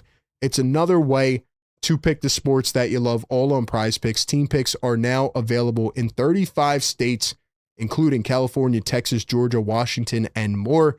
So you got to check out the new Team Picks. You have to check out the player picks. It's so fun. It's like a game within inside a game. And you can even tail some of the winner slips that you see on the app or from some of your favorite creators as well. So download the Prize Picks app today. Use code CLNS. get $50 in lineups after you play your first $5 lineup. Once again, that is code CLNS. Get $50 in lineups after you play your first $5 lineup. Thank you to them for being a great partner of the show. All right, back to the post game we go. Ladies and gentlemen, I want to say one more quick thing about Paul George. And yes, Paul George is my player of the game. Not only did Paul George have a chance to get his career high, which was 48 points as a member of the Pacers back in 2015. Like, if he kept going, if Nurse kept riding him out and this was a closer game, Paul George would have hit his career high. But on top of that, Paul George has his most points as a member of the 76ers with 39. He had 35 back in, I believe it was December of this year. He had his most three-pointers as a Sixer back in January when he had 9 against Milwaukee. Paul George is looking better and better. Like, this is who the Sixers signed in July of 24. No, he's not perfect. Yeah, he got suspended. And no, he's not a max player. But he does the unique, specific things, especially right now, that the Sixers have needed. And he said in that press conference when he returned from suspension, this is the healthiest I've been with the Sixers. And right now he looks the part. I mean, just his quick jabs, his dribble pull-ups, like, he looks very spry. There was one possession where he was defending, I think it was Trey Johnson or Bilal Coulibaly, and he stayed square. He moved his feet, and he stole the ball away. It was just great technique, and that's what you get in a 15-year veteran like Paul George. And for him to come out in a game where Joel did not play and dropped 39, I think I can only remember one game where Tobias ever stepped up that way in the absence of Maxey and Embiid. And I'm not just trying to pick on Tobias. I'm just saying it's nice to have that guy who just knows, like, all right, this is going to be my night. I'm going to step up and get it done tonight. And Paul George was just on an absolute heater, man. And now he has his most points as a 76er, and they needed it tonight,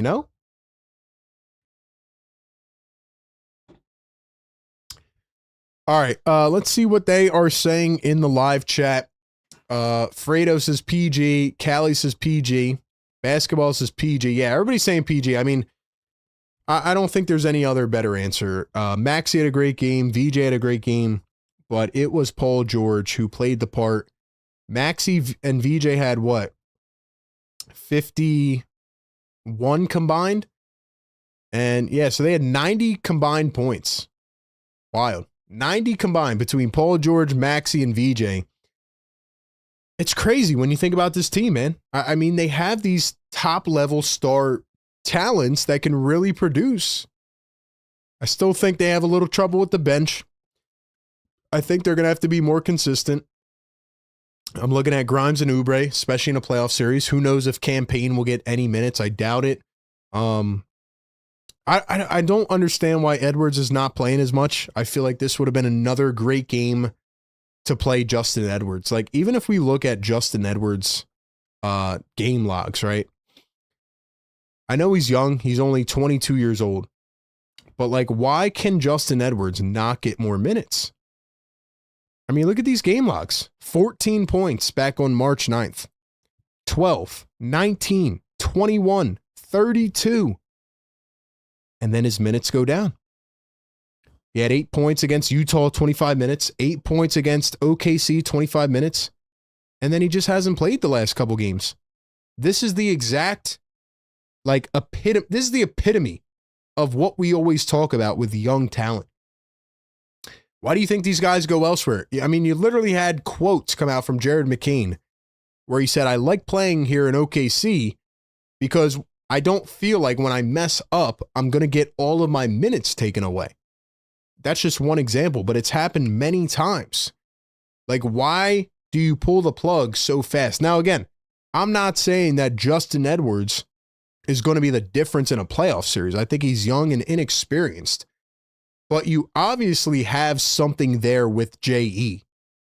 So why does, like, especially in a game like tonight against the Wizards, where you know that the Wizards are just not that good, why not give him 25 minutes tonight? Let him go out there and keep himself up to par. I don't get it. I don't.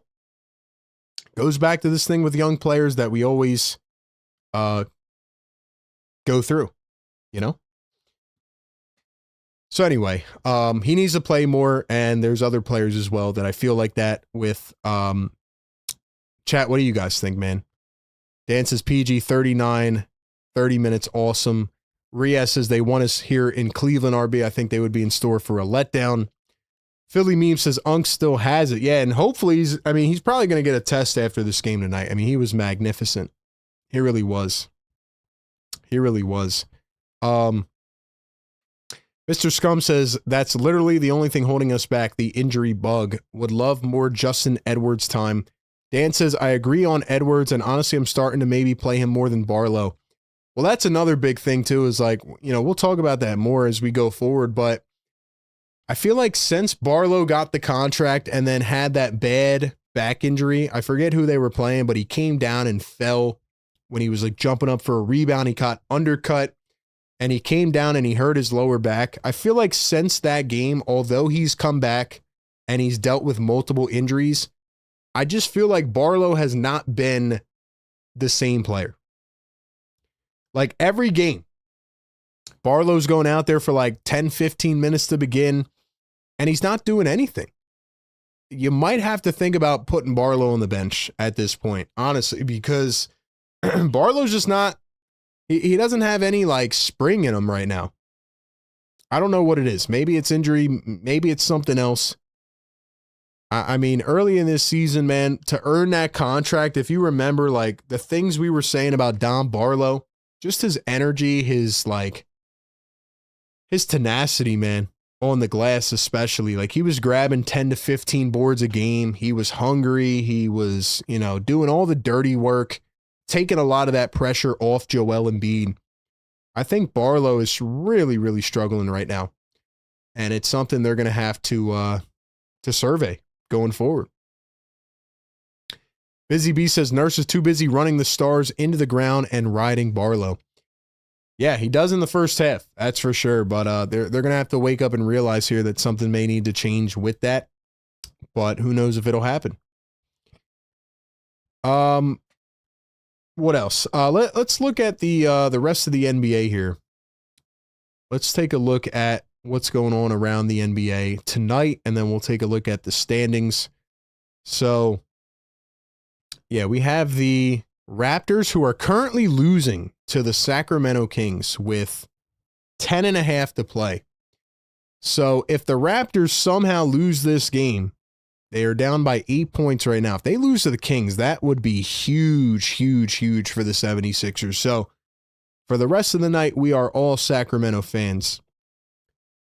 And then you have the Hawks, who blew out the Magic. The Magic are just terrible. The Heat got blown out by the Celtics, gave up a $147. Hawks scored 130. Sixers scored 153. Crazy night in the NBA. But the Hawks won. If the Raptors lose, that would be huge for the 76ers because, yeah, I mean, if the Raptors lose, they will be tied with the 76ers. And the Sixers hold that tiebreaker, so the Sixers would actually jump up into the 6th seed because of the tiebreaker. So we need to root for the Kings to win that game. Atlanta is now a game and a half ahead of the Sixers, and we have 6 games to go. You know, I talked about it on that short I put out yesterday. Definitely check that out if you haven't yet. I gave my top and bottom playoff, you know, tier opponent-wise, like top to bottom, my order, if you will. But, yeah, the Hawks are on fire, man.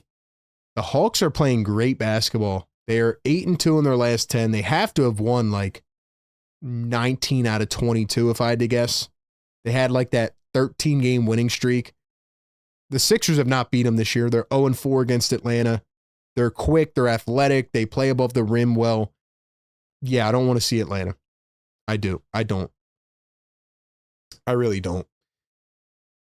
So, yeah. Hawks are in the 5 seed. The Sixers could bump up to the 6 tonight. I don't know why Nurse won't play Jabari Walker. That's another guy that really fell out of favor with Nick Nurse. Busy says, I'm watching the game. DeMar is cooking. He's cooking against his former team. DeMar, help us out. Help your boy Nick Nurse out. Do we own the tiebreaker? Yeah, we do. So I think, right? Well, I know the 76ers own the tiebreaker over Charlotte, Orlando, and Miami. Matter of fact, if the season ended today, the Sixers would play the Hornets, which is crazy. But actually, I don't know if they own the tiebreaker over the Toronto Raptors. That might be my mistake. Let me see. Let me check the schedule here. They beat Toronto the first time. They lost the second time. And so they're 2-2. So actually, I don't know who owns that tiebreaker. I think it would come down next to conference record, if I am not mistaken. So I think the Raptors might hold that tiebreaker. I forget what the second tiebreaker is, but yeah, 2-2 this season against Toronto. So I'm not exactly sure on that. I'm not 100% sure. But anyway, guys, that is where we sit. The 76ers get a nice convincing win. Matter of fact, let me see if I can look at the tiebreaker.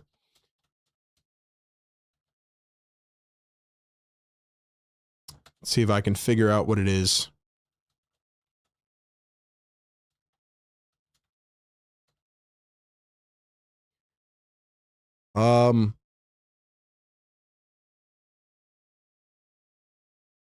So it says here that the second tiebreaker is if the division leader wins a tie.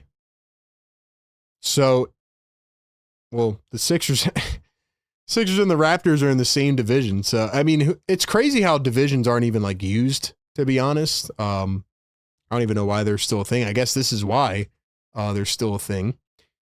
But yeah, the 76ers, see if I can even check what the next tiebreaker is. It is too much, you know what I mean? Yeah. So I guess it would come down to division where, yeah, neither team is winning the division. So if neither team leads their division, then it becomes either conference win-loss percentage or division. So I think the third tiebreaker would be the record in the conference, which as of right now, the Raptors would hold an advantage, I believe, by a few games. So I think technically the Raptors would hold the tiebreaker. But again, we still have 6 games to go. So who knows if that will really end in a tie. But in terms of tonight, yeah, the Sixers need the Raptors to lose. That would be huge. Sixers are trying to get up to the 6 or the 5 seed. And yeah, there's a bunch of stuff that goes into that. So I'm not exactly sure. And yeah. Anyway, guys, that's where I'm at. Thank you so much for tuning into the post-game show. The Sixers get a pretty nice win in the second half. Wasn't pretty, but Paul George with a monster game. Maxey and VJ played great, and they were able to pull it out. The next 2 will be a back-to-back Friday and Saturday, Timberwolves and Pistons. The Timberwolves will be playing without Jaden McDaniels, who is dealing with an injury, and we'll see if the Pistons have anybody. I mean, Cade should be out, so 2 really big opportunities for the Sixers to win, but who will the Sixers be playing? That's the biggest question, as always. Anyway, man, Sixers Game Day Live Show, Sixers Post Game Live here, presented by Prize Picks. Thank you to the mods, the members, the community, everybody that makes this possible. Just so much fun, man. Appreciate y'all. Every game, tapping in, showing up, holding it down. Y'all are the best, man. Can't believe we have 6 games left, but the Sixers sit at 42-34 in a tight race trying to make the playoffs and avoid the play-in. We'll see what happens, man. Enjoy the rest of your night, guys and girls. Catch you all on the next one, man. Good night, everybody. Peace.